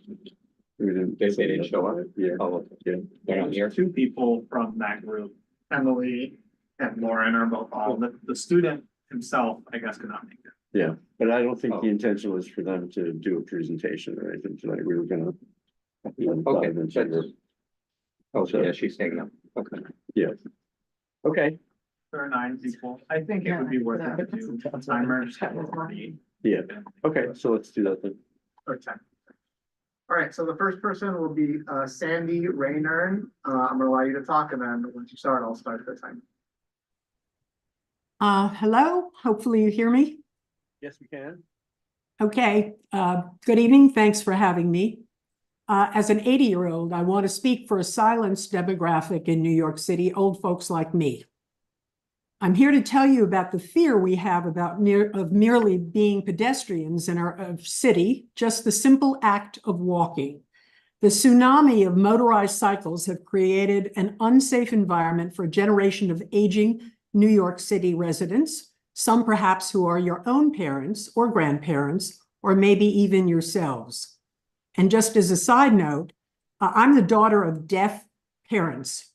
They cannot hear e-bikes whipping on sidewalks and through red lights as they come upon a pedestrian. So in addition to the issue of those who are blind and disabled, I want to include those who are deaf. Please consider that. But I know we're here to talk about kids renting e-bikes at bargain rates. Private investors, as you know, own Lyft and their City Bike spinoff, and they're enriched by their e-bike fees. I also know that the bike lobby wants New York City taxpayers like me to fund unhelmeted, unlicensed, underage kids to be able to ride in and among cars and traffic, and yes, mix it up with pedestrians like me on sidewalks. So I'm here to say that when the overwhelming failure of even adult e-bikers, allegedly responsible as adults, have victimized and killed pedestrians on public streets and on sidewalks, on crosswalks, flouting traffic lights, disregarding laws that, and even common courtesy, why would anyone think that a child should be incentivized to take to the streets on a motorized vehicle on a $5 a month e-bike? And in closing, what I'd like to say is, might I have my last sentence? Yeah, if you could wrap up, please. I will. Transportation alternatives and the co-opted New York DOT's deference to City Bike is embarrassing. They may think it's a great idea, but I think it's a death wish, not only for me, but for the further encouragement of children invited to hop on. Will everyone just have to take their chances because it's a $5 bargain? Is that what a life is worth? Thank you and good evening. Thanks, Andy. So for everybody else that's waiting, we have already taken note of a lot of the issues raised in terms of availability of e-bikes under this proposed program, helmet requirements, educating the users to proper etiquette. So if your comments are on those, I believe that we have heard those now multiple times. So please try and restrict your comments to other related topics if that's the case. Next up is Daniel Sutton. Thank you. Making bikes more accessible to students for $5 a month would help them get to school, and it would make everybody safer. These are not cars or bikes, so young people would be able to use them appropriately, and it would not pose too much of a problem. And students don't have very much money, so making bikes accessible to them for $5 a month would help them get to school. Would help everyone. So I support this. Thank you. Thank you. Thank you. Next up is Janet Schroeder.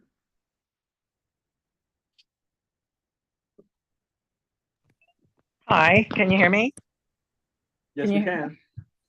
Okay, first I want to say that Sandy, who spoke 2 people ago, said a lot of what I would say, and I know that in the group that I lead of 1,100 people, she speaks for everybody. There's nobody that doesn't agree with her on this. The vast majority of New Yorkers, if this were some kind of ballot initiative, oh my God, it would never pass. So something new, because I know I said a lot last time. I just want to tell you the story of Roberta Simon. Roberta Simon is in her early 70s, and she was hit by a kid, I think around 15, maybe 16, on an e-bike that was riding with a group of friends. She's in EFSA. They were all laughing and joking and not paying attention and trying to race each other, and hit her from behind, and she went flying, knocked unconscious. This was about 2 months ago. She was sent to the hospital, 2 weeks in ICU, major brain surgery for her TBI, her skull fractures, and her brain bleed. She just got out of the hospital 2 weeks ago, and I saw her a week ago, and it's devastating. If you've never met somebody hit by an e-bike, they're not bicycles. And in this case, there were a bunch of kids not, riding like they're invincible, joking around and playing around as they will, wearing no helmets. Again, we can talk about the fantasy of how fun it is to have kids that don't have to pay much to ride a bike. Let's talk the reality of what it looks like. And Roberta Simon represents the reality. Thank you. Thank you. All right, next up is Mary McGuckin.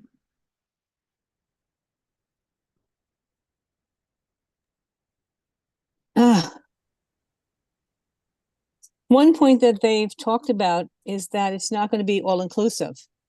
And I don't see how you can approve a program that's not going to be inclusive of all the kids, all teenagers. It's only going to be City University and some select high schools. I agree with, I was going to talk about what everybody else has just talked about. The distracted driving also is another point. Kids riding bikes, they always have their phones in their hands. They never walk or ride bikes without looking at their phones. And that's another issue that no one's brought up.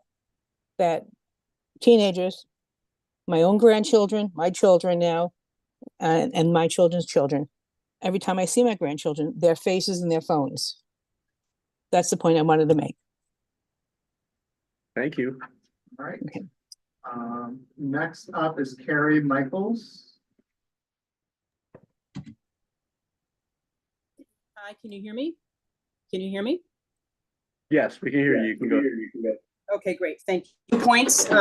First, I'd like to make sure that I sent an email with a video of kids on the Hudson River Park, definitely under 16, horsing around on city bikes, weaving in and out of joggers, throwing stones at people, throwing their city bikes literally in the middle of the path and running around chasing each other.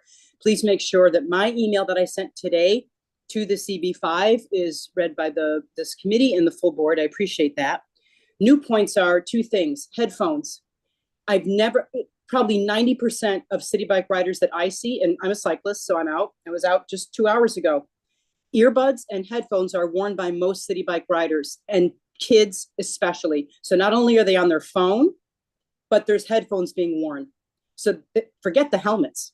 You know that's going to happen. So I don't know. There's been no discussion. This proposal has had no updates, no discussion of how these things are going to be monitored and what the promises are around them. And the last point I want to make, and thank you, is I want nothing to do with paying for this program out of my taxes, out of any sort of initiative or any sort of support that I have to give. I don't patron the deliverista industry. I can't stand it, to be honest with you, because I've been hit twice by deliveristas and have landed in the hospital. You want to talk about a deliverista needing to make money? I need to leave my house and earn a living as well. I'm so sick of that argument. I don't appreciate people thinking that I want to support a city bike program for youths out of my taxes. I don't. Thank you. Thank you. Can I make a quick point on the Hudson River? Sure. Just so people know, e-bikes of all types are actually not allowed on the Hudson River bike path. So if you see them there, that's an enforcement issue. Yeah. Who do you report to? 'Cause Yeah. most of the bikes on the Hudson River bike path are Yeah. city bike e-bikes. I assume probably the NYPD. Yeah. They don't have jurisdiction. They're motorcycles, the state. They're not motorcycles. Mopeds and motorcycles. Not They have motors. bikes. Okay, They're those not are motorcycles. Please use the right terminology. They have motors, or They're they are motorcycles. I don't know what the class is. All right, next up is Ron Wisniewski.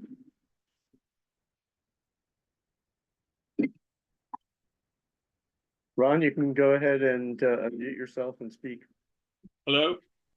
Yeah, Hi. we can hear you.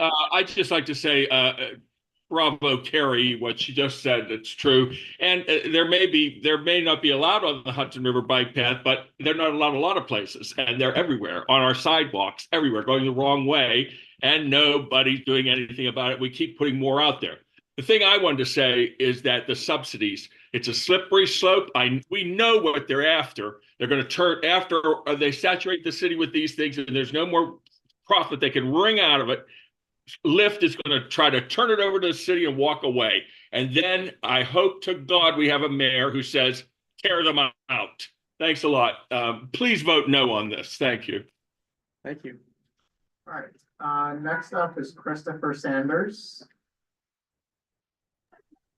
Okay, so I just wanted to say that I think, you know, the young people, we should, if we can't invest money in them, who can we invest money in?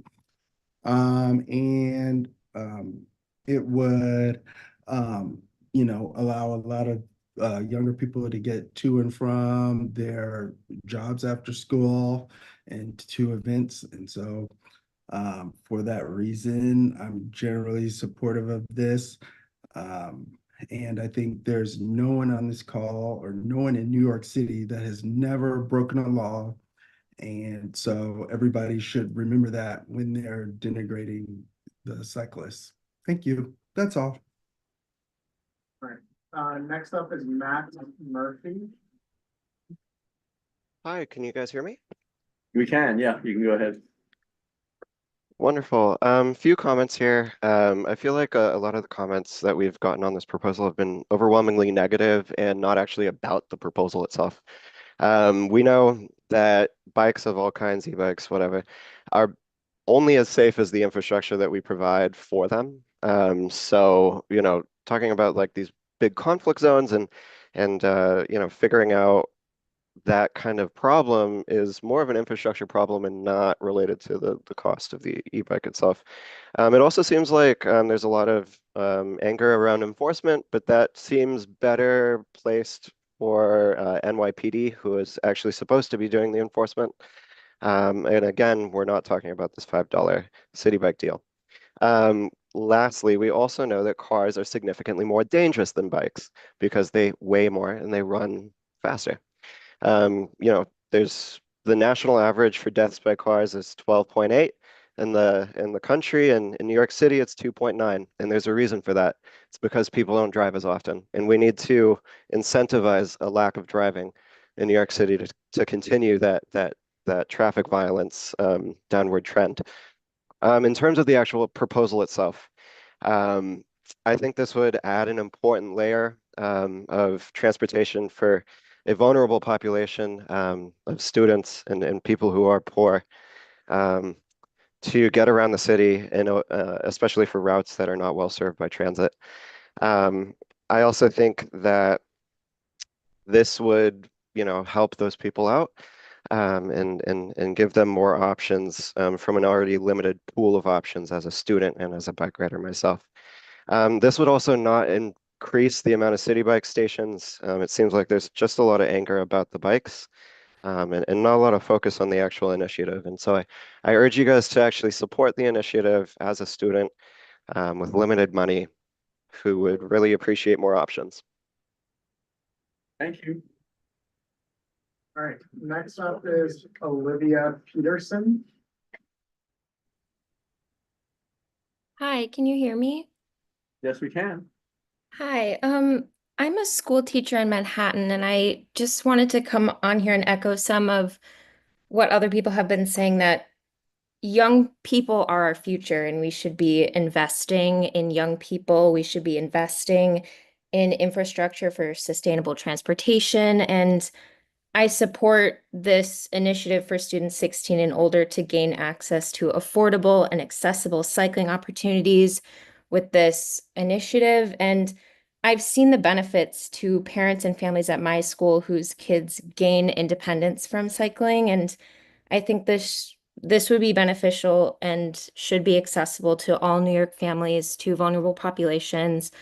I was once a college student and I biked everywhere, and I can't even overstate how this would have been beneficial to my life if this were around when I was a college student, let alone for younger students who are learning to be independent in this city. And yeah, I think hearing what this initiative is actually for is, yeah, I support it. Thank you.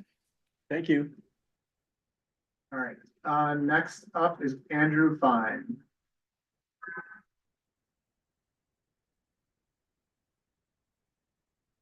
You can unmute yourself, Andrew. I think you might have me. Tell me if you don't. Yeah, no, we can hear you. New York City, as a city, has added more bike lanes in the last 7 years than any metropolis in the history of mankind. The argument that increased infrastructure is somehow going to increase safety when there's absolutely no accountability whatsoever for the actions of e-bike and moped riders is asinine, to say the least. I can testify personally as a male who at one point in time was a teenager. And I got to tell you, I was a little bit crazy. The last thing I would have needed when I was a teenager years and years ago was a motorized bike that can go 20 miles an hour and weigh 70 pounds. And I could daredevil all over the place with absolutely no rules, no accountability, no helmet, earbuds in, driving like an idiot. Guess what? I can admit it. I fess up. I could have been that kid 40 some odd years ago. It's a recipe for disaster. At the end of the day, we have to stop the influence of the special interests that are working to pad Lyft's pockets. And as Ron mentioned earlier, yes, we see the end game. Lyft wants the city to lift them out of their poverty and subsidize their entire business plan, as if providing bike lanes everywhere that don't work because 50% of e-bike riders don't even use them. But again, we're all paying for it. It's as if we are working for Lyft. And at the end of the day, I think that's what the bike lobby wants. Thank you for your time. Thank you. All right, next up is Steve Noring. Thank you. The one thing I would ask is that when this does pass, if you choose to pass it, that it comes with some strings, and the strings would include the requirement for City Bike to have to enforce the rules. They know from GPS what direction you're going and who is using the bicycle. As soon as the computer system sees that the person's going the wrong way, it should ding that person, let them know that they're going the wrong way. Happens 3 times, you suspend their right to use a City Bike. That's adults and children. Definitely children who are going to be using the City Bikes, they should be limited to only using the blue bikes. They should not be allowed to use their membership to pay the extra $1 to go ahead and rent the faster bicycles. Just don't let them use it, period. And that can be done easily. So we have to demand that of City Bike to enforce these rules. And we need enforcement. By the way, just to let you know that the River Road, on the Hudson River, that bike path, while it has those signs, that is enforced by the parks. It is not enforced by New York City Police. And that is one of the problems. Nobody knows. Everybody shrugged their shoulders when somebody said, who enforces this? So I would strongly ask that when these signs go up, that you can't ride a City Bike somewhere or ride an electric vehicle somewhere, that you should know how to report it, because it's very complicated for pedestrians to know how to report to the police that there's a problem, or whoever's in jurisdiction. Thank you. Thank you. All right, next up is Judy Olson. Yes, thank you for calling me. I appreciate Steve's very nuanced and very thoughtful statement. I think he's 100% correct. I completely agree also with Andrew and Janet and Carrie and Sandy about the dangers of e-bikes. And I realize that this is an overarching environmental, ecological view of the current proposal is being put in place. But the current proposal would only make all those existing problems, which people have spoken about so articulately, would only make those worse. We need to solve those problems before we open up any more bike lanes to people when there is no accountability, there's no licensing, there's a registration, there's no enforcement, as people have said. We need to fix those problems first before we expand the program. Thank you. Thanks. All right, next up is Mary Vacris. This is the last person, so if you have not spoken and want to, please raise your hand. Okay. Yes, I just wanted to say that when I listened to the proposal when it first came up, the student who spoke had no idea how this was going to be funded. And until I know that, I wouldn't vote yes for anything because I don't know if I'm going to pay for it or you're going to pay for it. I think we need to know how this is going to be funded. It's a proposal that's out here that we don't know how much it's going to cost. So I think it's silly to make a decision on something when you don't even know how it's going to be funded. That's all I have to say. Thank you. Great, thanks everybody for participating. So we'll go into the business session and the discussion will be members of the committee and to the extent we need outside information, we can request it. So Joel, who is our resident expert on cycling, here's what we did. We picked up the CV3 markup that Transportation Alternatives provided us as one example. We were talking, Samir and I had a conversation with the people at CV4 on a few things yesterday. They provided us with a copy of a resolution that passed their committee but hasn't gone to the board yet. And that resolution was more in the mode of, we're not ready to make a decision about this. We have a number of questions that need to be answered before we can do that. I think I distributed also today to the committee, kind of just sort of to have a sense of what the history is of our interactions with DOT and others in the city on bike lanes generally. So that was really just a backgrounder. And then finally, Joel made the effort to do a draft resolution. And I don't think the intention is to go through this thing and wordsmith it and try and vote on it tonight. I think based on the skew of comments we've been getting on this for the last 3 meetings, the goal is to find some ground by which we can move forward with some of these things. And I'm not just focused on this student city bike proposal. We're going to hear next week about the Fifth Avenue proposed changes that will move the bike lane over to 6th Avenue, which will become bidirectional on 6th Avenue. So we're just facing bike lane issues everywhere in the district. And so far, the debate has really ended up revolving around why isn't anybody enforcing it? Why aren't people wearing helmets? You know, all of the issues that have been raised tonight have been raised at multiple sessions. And I have to say, honestly, part of the reason why I wasn't pushing for a vote tonight is that I do not see a path to a quick resolution of these issues within CV5 in order to be able to do that. So I think a lot of the discussion tonight and, you know, with Joel's guidance on some of the history on this is where is the path forward on some of these things? Because they do need to be resolved. There is no solution that says the barn door has closed. There will never be another group of people that are allowed to ride a bike again. Like, that's obviously not a solution to the mobility issues of the city. And it's inequitable to say, all right, well, we're going to allow people to deliver goods. We're going to allow people to move cargo, which DOT is studying. We're going to allow all of these things, but we're not going to allow students to take advantage of this as an alternative means of transportation. So on the one hand, I feel like we're obligated to find a way through it, and on the other hand, personally, I have not seen what that path is yet. So I'd like that, I want everybody's input, but I would like us to try and figure out if there's a way forward. Now, Joel will get into this, based on what we saw from CB4, the position they ended up taking was essentially a deferral. We have a lot of questions on this. I know the question was raised about how is it funded? That's, one of many. But, that may be the answer on this proposal for now. There is no clock ticking on this yet.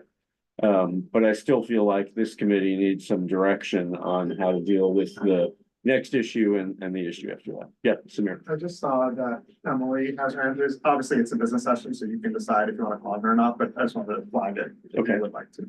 I'm sorry, I don't know, is Emily Emily, is she is? from TA. Yeah. Would you like to hear? Sure, go ahead. Thank you so much. And I really appreciate your comments, just that these are large issues and require really holistic solutions and answers. And I know we're all committed very strongly to solving them, and they're not one size fits all, and they're not going to happen overnight. What I do just want to say is the students that brought this proposal forward did so with the intention of getting feedback on a student proposal and also learning about the community board structure and how to civically engage in this way and how to answer some of these questions very specific to their proposal. So while the community board might not have all the answers to handle how our street should operate for the next 50 years, I do just want to set some hope and just a little bit of intention to scale down a little bit. Any feedback you can provide them helps them build out this program. Students don't necessarily know the complex funding structures of civics. They have led this project. They are not being, they're doing this on their weekends and afternoons after school. Their job is not city planner. Their job is going to high school and in their first and second year of college. And I just want to say that very loudly at the top. We heard a lot of productive and helpful comments from the public. We appreciate all of those. But this is a student proposal. So anything you can offer in terms of hearing feedback, what you'd like to specifically to see more of, what you want to see within the bounds of their project is very helpful. What I'm concerned about is some of the larger topics that intersect with the issue but are unrelated to the project at hand that they are pursuing. So I just hope that the board understands there are nuances, there are conversations about e-bike licensing, delivery workers, huge policy choices that might intersect with points of this campaign, but are not related to the proposal that they submitted. So I just wanted to say that as an adult who knows how hard it was for them to come into the board, and just lead with some of that humility, because that is what they came here asking. They didn't come here to solve every problem in the city. So we really appreciate your time and your feedback, and we look forward to hearing next steps that we can pass on. Thank you, appreciate that. All right, Joel, do we want to? So I think in response to that, and just kind of to lead it off, the student who came to our meeting a month ago, I thought he presented the plan very well. We asked a lot of questions at that meeting, and we understood from the adult in the room, and I don't remember who that was, but who sat in the back, that we would hear something back. Lauren and I followed up a couple of times.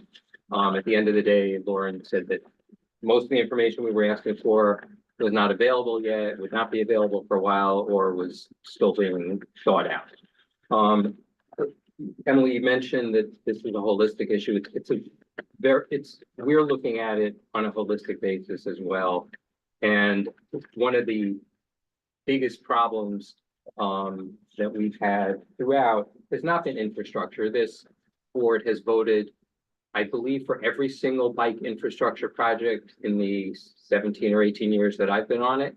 And at the beginning, it was a big fight against a lot of vested interests. We got past that. We got this through, and there's a lot of, as somebody mentioned, there's a ton of bike infrastructure in New York now, especially in our district. In spite of that, there's still a lot of danger and there's a lot of fear out there. And yes, it has to do with enforcement.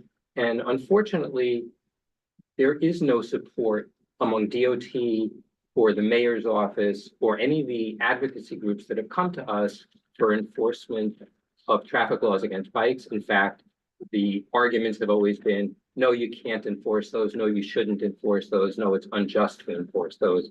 And there's whole lists of reasons why, and some of them apply here and some of them don't. But enforcement, we've been cut off at the knees on enforcement for 10 years at least. So as somebody, I just wanted to respond to one thing. Somebody mentioned that there was no focus in today's comments on the initiative itself. There was focus on the initiative itself in the last meeting, and David asked people not to repeat their comments, and that's why we have not focused on the specifics of the initiative. But what the initiative does is proposes to bring several thousand, and we don't know a number because obviously you can't figure that out yet. Several thousand 16 and 17-year-old untrained cyclists. There was a comparison made to driving. Well, in order to drive in New York City, first of all, you can't be 16 or 17. You have to be 17 just to get a learner's permit. You have to go through driver's ed. You have to get tested, both written and road skill. Then you have to be licensed. The car has to be registered, and you have to be insured. None of those things apply to cyclists. I understand from CB4 that there's some sort of training program among 7th graders. 0.1% of public school students have gone through that bike safety training, based on the numbers that CB4 put in their draft resolution. I think looking at it holistically, we're not at a place where we can support putting several thousand young people out on the streets on e-bikes, which is most of what you find in this district. I ride city bikes every day. It's really hard to find a bike that's not an e-bike. They're just not here. And doing that without enforcement mechanism in place, without safety training in place, without a helmet law, which every bike advocacy group has opposed every proposal for a helmet law by the previous mayor, and one that got proposed in the city council got killed because of the bike advocacy groups. And I guess our concern is that those are going to continue to be opposed. Training is going to continue to be minimal, and enforcement is going to continue to be non-existent.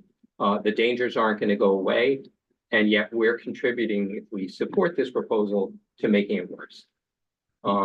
That's kind of my summary. There's a lot of specific things that we could talk about. I don't know that we need to get into those now because we've been here 45 minutes on this one. And they're all things that we've talked about before, that we've been talking about for 10 years on this committee. Yeah, let's just go around. I'll just, so not to repeat other things we've said, I did do like a little research in the past couple of weeks on this. And one new thing I found was that, and I can share this with the committee, is basically a report from the controller, Brad Lander, about, from last November, basically about a number of issues that have come up since Lyft has taken over running the city bike, and a system-wide analysis of its performance. And that in essence, it doesn't actually do any of the things about addressing equity that keep being brought up about this, that financially disadvantaged students might be able to use it more successfully to get to school. There are huge swaths of the city where there just simply aren't any where there aren't any city bikes, let alone the e-bike, et cetera, differentiation. And that in those areas, maintenance, in areas that are primarily minority or underserved communities, they are also underserved by this service because the bikes aren't rebalanced properly. Rebalancing is down like 80%. Station availability has maps that if you look at it, it's like you can see where exactly in the city the bikes are, and that they're not actually being used the way that they might be said. My second point, and that'll be the end of it, that's also brought up about this, is that Lyft hasn't been able to make money off of this system. And the way I read this is as a fundamental shift to change a public-private partnership that was City Bike, where City Bike, they make money off of the subscriptions and it just works and it's revenue neutral and the city doesn't have to pay for it. But the city does give up all of this very valuable real estate, which again, City Bike doesn't have to pay for.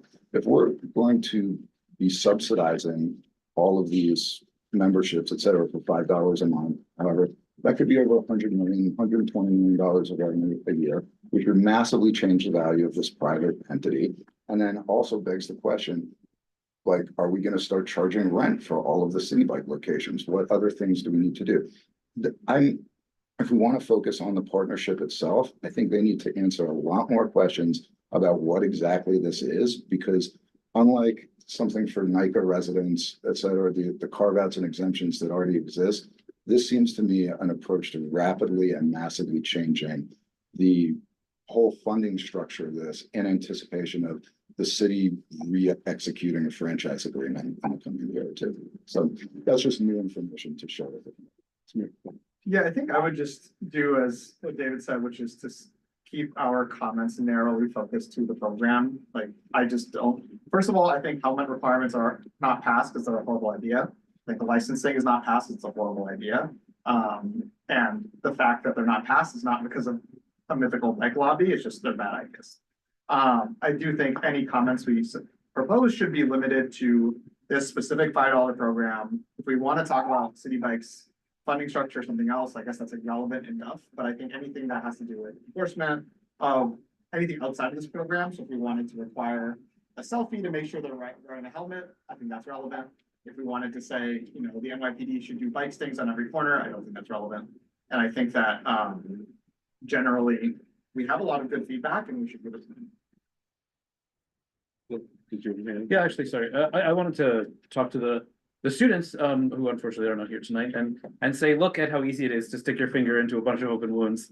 Very easy. And I do hope you get something out of this process, that you get to watch this again. It's on YouTube, and I get to sift through everyone's comments and also get to see, this is kind of some of the stuff that Zul and I had done when we talked to the Broadway partnership people. We were like, look, you're going to have to talk about balancing bike safety with pedestrian safety, because there's a big, rift on the particular committee that we're in between very pro-bike and very anti-bike factions.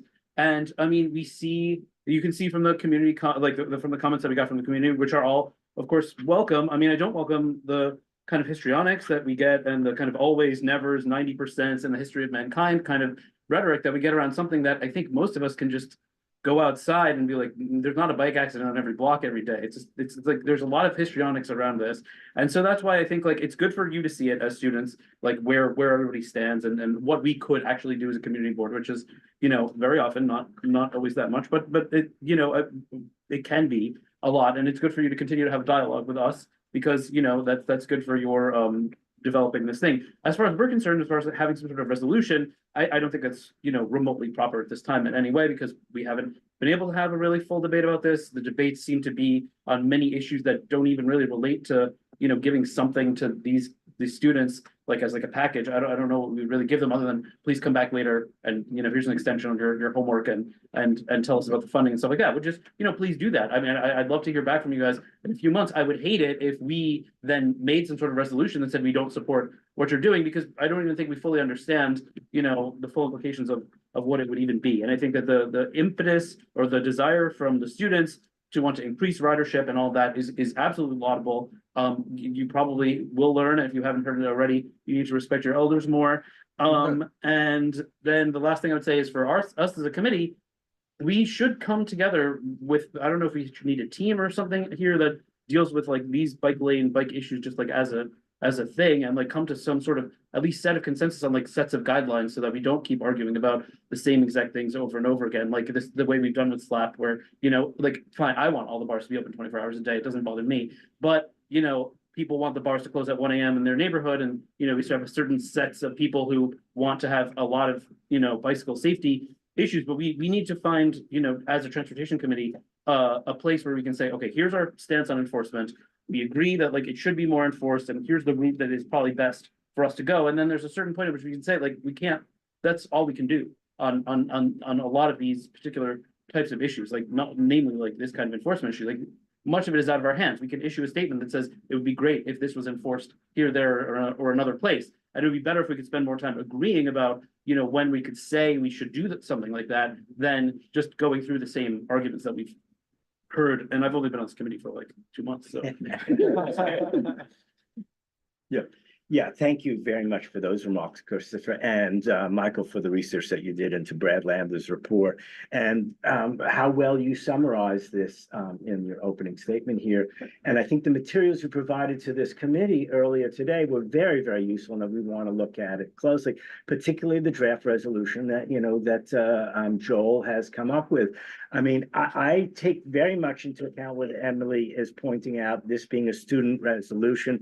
Sean was the young man from TA who presented to us on Monday, September 23rd. And I think it would be great if this could be a very simple, narrow issue that we could decide upon. But I think the infrastructure, the enforcement, the safety issues are overwhelming. I'm terribly afraid of putting thousands of young bikers out on the streets whose safety is in grave danger, along with that of, disabled seniors, others who are terrified by the bikes. And many of them, however we term it legally, they are no longer human-powered vehicles. These are motor vehicles that we're dealing with a wide range of enforcement groups and other agencies involved in trying to get this under control. It is out of control. I think we have to take into consideration all of what we've heard from every member of the public who spoke tonight and at previous meetings, and that we need to put a great deal of thought and work into this. So let me, any other, Nancy, I'd just like to say that I am not anti-bike. I am pro-pedestrian protection. That's it. Yeah, Ankur. Thank you. Just wanted to say I echo a bit of what David, you noted at the top, and Samir, you also mentioned. I think it's important when we receive a proposal that we respond narrowly to that proposal. Nothing in what the students had proposed would change the age of who's allowed to ride a city bike. It's still 16-year-olds. Every single person who would be subsidized can also freely get a bike today if they wanted to join the program. Nothing would change about that. You might get more demand if the price goes down. I think it's fair to ask questions about where the money comes from, give them feedback about that, have them refine that. But we can't stand against any proposal and demand that every proposal solve every issue with biking, especially because it's legal to bike if you're 16 or older, and nothing would change that in this. I also want to remind folks that while the community boards sometimes attract well-organized groups of opposition, you'd be shocked to hear that 800,000 people use city bikes in CB5. 800,000. Well, all we basically hear from are a handful of community groups that don't like the bikes. I'm not a biker myself, but this is not very persuasive to me when we think that a lot of people oppose bikes, when that's just not true. That's not borne out by the data. And so I would encourage us to stay focused on narrow proposals and keep a little bit of an eye towards what actual usage is in our district. Thank you. Thanks. Neil? Great. Yeah, thank you. So I think we want to keep it focused on this proposal. I also think it's our job as a community board to, not necessarily solve all the problems with every proposal, but we can be a source for solutions, for creative solutions that we can put out there, and advocates and community members and city officials can see if those work or not. So I just wanted to make a few specific suggestions that maybe we can try to bubble up. One is that I think the $5 proposal could be an opportunity for better enforcement. There's already problems, as Ankur just said. People can already get bikes. They can already get e-bikes from City Bike or from other sources. There's no $5 membership for students, but there's currently problems now. If there's a partnership with City Bike to take advantage of their data, it's a big if, but if there's buy-in from them to do that, then there are opportunities to, in this proposal, to improve enforcement. For example, if there were licenses or serial numbers on the bikes and a portal to report issues, that's a way for someone to put in and say, look, there's a issue, there's someone riding illegally, causing a dangerous situation, and that can be reported to City Bike, and they know, who takes the bike out at a given time. It's not a data scientist, it's not necessarily rocket science. You can look who has a bike out at 8:07 p.m.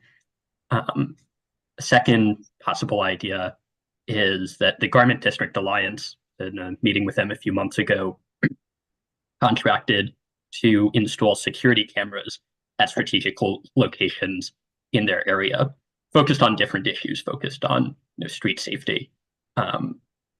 We also have automatic traffic enforcement, or we should have more automatic traffic enforcement if there's monitoring, like licenses or serial numbers on bikes, or some way of using GPS data to identify what bike it is zooming through a street against the light. That's an opportunity to enforce these things. And we talk about the problem with enforcement being that NYPD doesn't want to enforce things. They don't want to ticket people. With the $5 a month proposal, there's maybe a pathway for enforcement that doesn't go through NYPD. Should go through NYPD. They're enforcing the law. But say that you get 1 or 2 or 3 strikes on your account from repeated violations and you're kicked out. If, today, if that happens, that's fine. You just make a new email, make a new account. Doesn't really matter. If you have a $5 reduced fare that you need to use your student ID to get access to, there's at least some minimal cost if you get kicked out of that program. I also think, some of the public commenters made a very concrete suggestion that we could just say that the $5 only applies to regular bikes and not to e-bikes. I don't know what, I think a lot of the commenters have focused on e-bikes. They don't want 16 and 17-year-olds on e-bikes. This seems like one way to move forward. So thank you. Thanks, Neil. I mean, I would turn some of that on its head a little bit, because, part of what you get into when you're now having this enforcement discussion is that there are a lot of different kinds of people that are breaking the rules. And it isn't just on the backs of the 16-year-olds that want to come in under this program. Look, I think it was a good idea to start enumerating some specifics on this. I mean, I took my work home and I ended up having a conversation with my wife about, like, what other examples are there, where we've tried to bring students into these kinds of programs. And we talked about, cars. It's a different structure, but if you look at distracted and drunk driving and the trends over time, those issues have been reduced through education of younger drivers. And I actually saw this program as an opportunity to educate younger users on the right way to do it, the safe way to do it, not distracted, wear a helmet.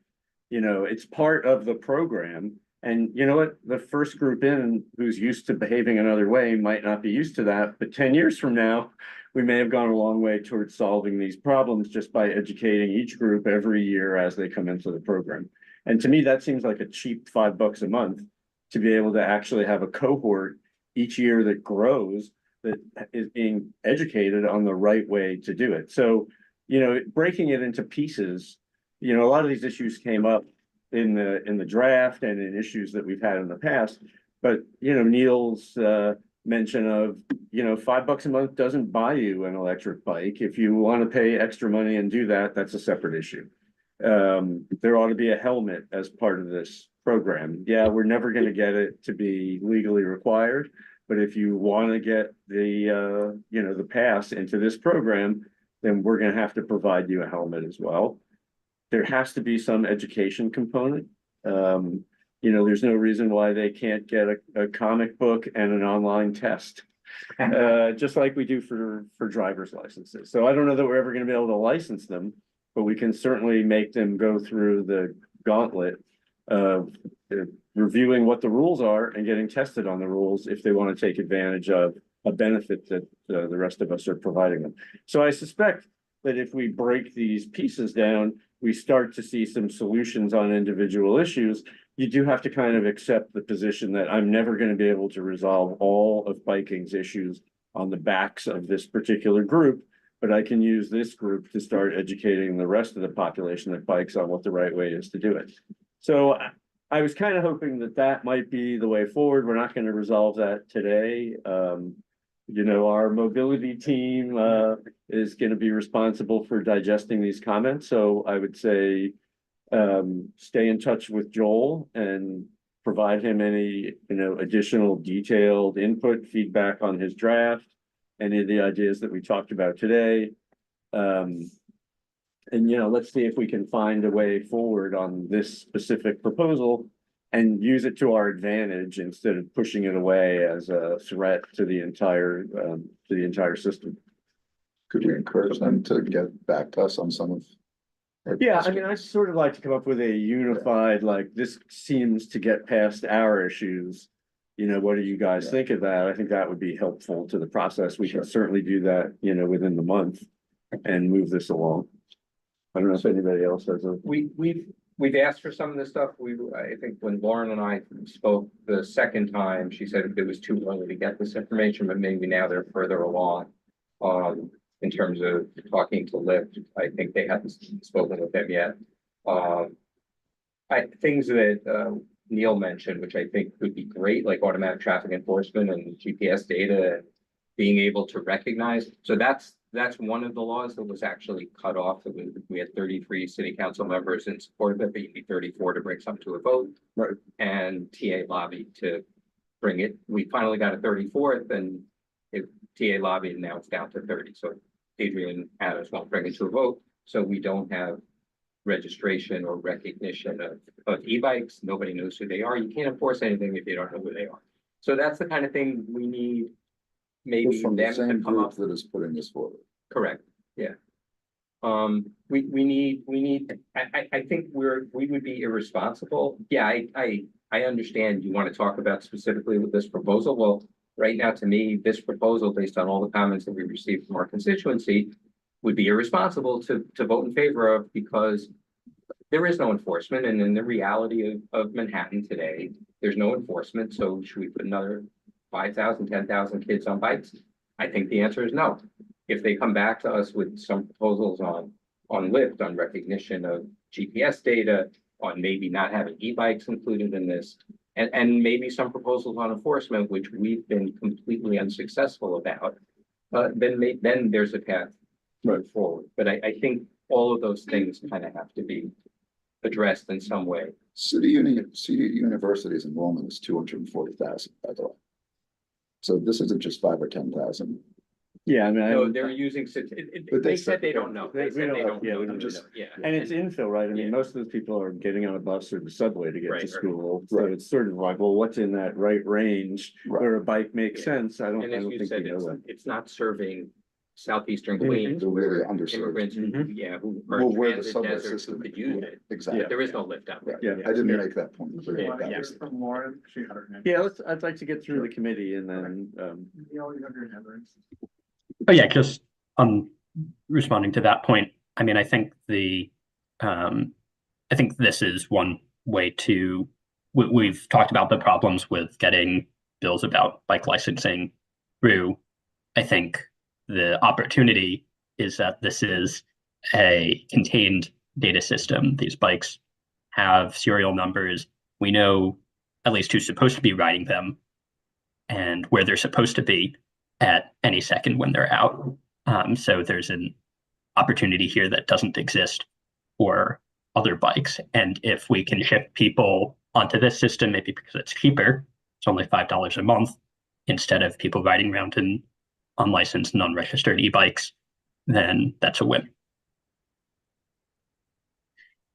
Yeah, I mean, my comment is basically what I said before, which is I think any comment we make should be narrowly scoped. I think anything about general enforcement is not related or not related enough to this proposal. If we want to have a separate conversation about enforcement, which I think we should have, and we should maybe write a letter to the NYPD or whatever we want to do, that's fine. I just don't think that we should hold up every single proposal until enforcement is solved.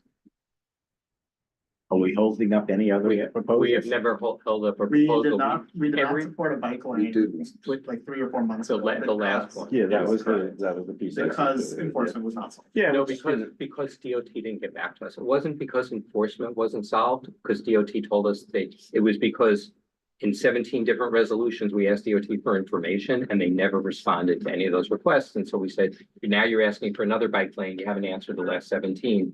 Please answer those and then come back. But we didn't support. Yeah, right. One 10-second final comment. I'm very interested in Neil's idea of seeing if we can get enforcement buy-in from City Bike. That can be very useful because our enforcement pathways have always been a dead end. I mean, the great answer would be every single traffic light, stop sign has a camera in it. We can't get it. Yeah, I mean, I just, and you know, like, if this was like, oh, these are the first groups of people that are ever gonna be using these things, let's see how we can set it up, but the horse is out of the barn. You have hundreds of thousands of people doing this, what was the number, 35 million trips or something like that?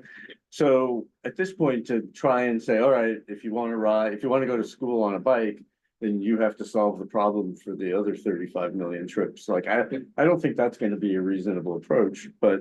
That's not what I was saying. Yeah. I'm saying until we have a culture or an enforcement mechanism that makes it safe to say yes to to that city subsidy of those new, so many thousand cyclists who know, they don't know who they are, how many. Right. It That we would shouldn't- expose that the we city shouldn't- to liability itself. And we are putting children's lives in danger.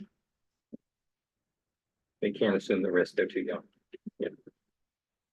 Well, that's true. Okay, I mean, Lauren, did you have some summing up here or? Yeah, I mean, I guess I just wanted to say that the students, as they have been presenting to gosh, like the list has been growing. They've by and large gotten a lot of support for this program when we strip it down to the level of, do you think that students should have affordable, accessible access to bikes to get around the city? Point blank, that's what they're asking for. This going to community boards is the reason, is the venue through which they're understanding what are the community's concerns to ensure the success of this program. So all the feedback that we're getting, we're taking note of it, we have like a running list of all the concerns. But what we are going to community boards for approval is, do you all think that students 16 and up, high school and CUNY, should have affordable access to biking? So with that being said, I think that's where the conversation should be. And if like you all do not feel comfortable making that decision because of all of the questions surrounding funding, enforcement, etc., that's okay. But I just kind of like want to say that like that is the stage in which this proposal is at, and we can't, like, their students, nobody from DOT is going to meet with them if they haven't generated widespread support. They're going to be like, oh, like, who are these students like with this proposal? There are levels to like advocacy, and community boards is like the most accessible, or should be the most accessible level for students to go to, you know, as many of them are not of like voting age. And this is the platform that they can, you know, connect with decision makers. So I guess I'll leave it at that. Yeah, and there's, yeah. I don't think there's anything we approve where we don't say, subject to the following. So, it's New York, everybody overlaps with everybody else, and our, job, our unpaid job is to, see if we can thread our way through these different interests. So yes, I mean, we have the student interest group who, sure, I think it's a great idea to have low cost alternatives to get to school. I don't know that anybody objects to the apple pie aspect of this. It's really the question of, well, where does that intersect with other people? And your right to swing your arm ends at the tip of the other guy's nose. How do we, try and identify and address those issues, at the beginning of the process? So I think that's kind of where we are. Yes, some of them are more kind of macro global issues of enforcement. We may end up with different language, a different approach on that kind of stuff than on what do we think should be in this program in order to make sure that the kids' safety interests are protected as well. So, and this isn't, I think it's a little bit of a disingenuous characterization, because it's not like the proposal that's been presented is a Department of Education funded thing where we're going to make bikes accessible and affordable at the school level or to the student level or something like that.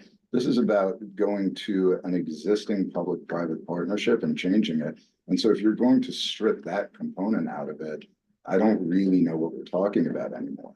I mean, if you want to suggest a completely city-funded public bike program, that's a different thing. Similarly, if it's an education thing, those are just very different things to be suggested. If the students want to go forward in that direction, sure, but this is a very specific direction. yeah, I don't,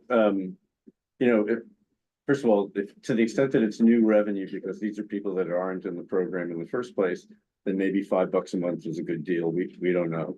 I don't know how the NYCHA piece of it was structured. There's a model there for reduced cost for an identified interest group. Like, okay, why is that interest group different than this interest group?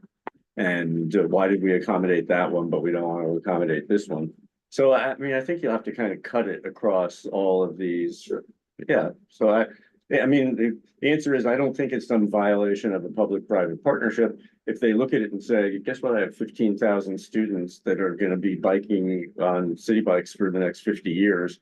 Maybe it's worth it to me to charge them $5 and get them into the program. Like, we can't really make that judgment. But anyway, all right. I mean, I guess it feels like we ought to be able to sort of draw a square around this thing in the course of the next month. At least identify what we think it would take for us to get on board with this and identify the issues. I don't really want to leave this just hanging out. I think what Lauren said was that they don't have the answers to these questions and won't have them until they go Right, get and enough that's why, community support. and that's why, I like, don't think we're there. that's why the CB4 approach to it was basically like, there's Come back. certain things we're gonna need, and then we'll come back, yeah. So I don't object to that, but I would like to kind of take it to the next level of, like what Neil was saying, like, you don't have e-bikes, it has to have a helmet, you gotta pass the test. These are the kinds of things that we would like to put into the program, and then we'll deal separately with the kind of macro issues. Yeah. Do you want to hear from Emily? Sure. Thank you. I just wanted to say, in addition to Lauren's final note, I think for anything that gets a little bit outside of the scope, but you still want the students to consider and think about, maybe that's something you could flag to us. And when the time comes for that conversation around enforcement, we can come and bring the students to hear that conversation again in a different context, so they understand some more of the overlap in these conversations. So they can then bring it back and think about it in the lens of their proposal as well. And that's just one way of making sure we keep the parameters here relatively narrow, so it's feedback about the existing proposal they have, and then they can understand some of the larger citywide dynamics. And I did just want to flag, and I put it in the chat too, some of the existing bills out around legislating the sorry, it's late. The registration and licensing of e-bikes, because City Bike already has those serial numbers, it just doesn't really impact the, like, City Bike e-bike riders are not impacted by like the e-bike licensing bills currently. So that's just also like lines that overlap and conversation that we're having about these new modes, but aren't necessarily tied to this program. But again, we'll come back, and we can be there for those next conversations too. And I think that would be great for the kids to be a part of. Yeah, look, I also, and I don't know the details, but I certainly wouldn't want to find ourselves in the position of supporting this particular program with a set of requirements and finding that we're on the opposite side of TA on similar issues that are in our, I think Joel raised a good point. So it's okay to call this a educational exercise, but if the community board is going to put a stamp on this, and you're going to carry it forward as a demonstration of public support for it, well, then we don't want to find ourselves sitting across from you while you're fighting elements of our resolution that we passed because you asked us to. So it's okay to slice the salami thinly, but we just have to make sure it's all dealt with in a unified way at the end of the day.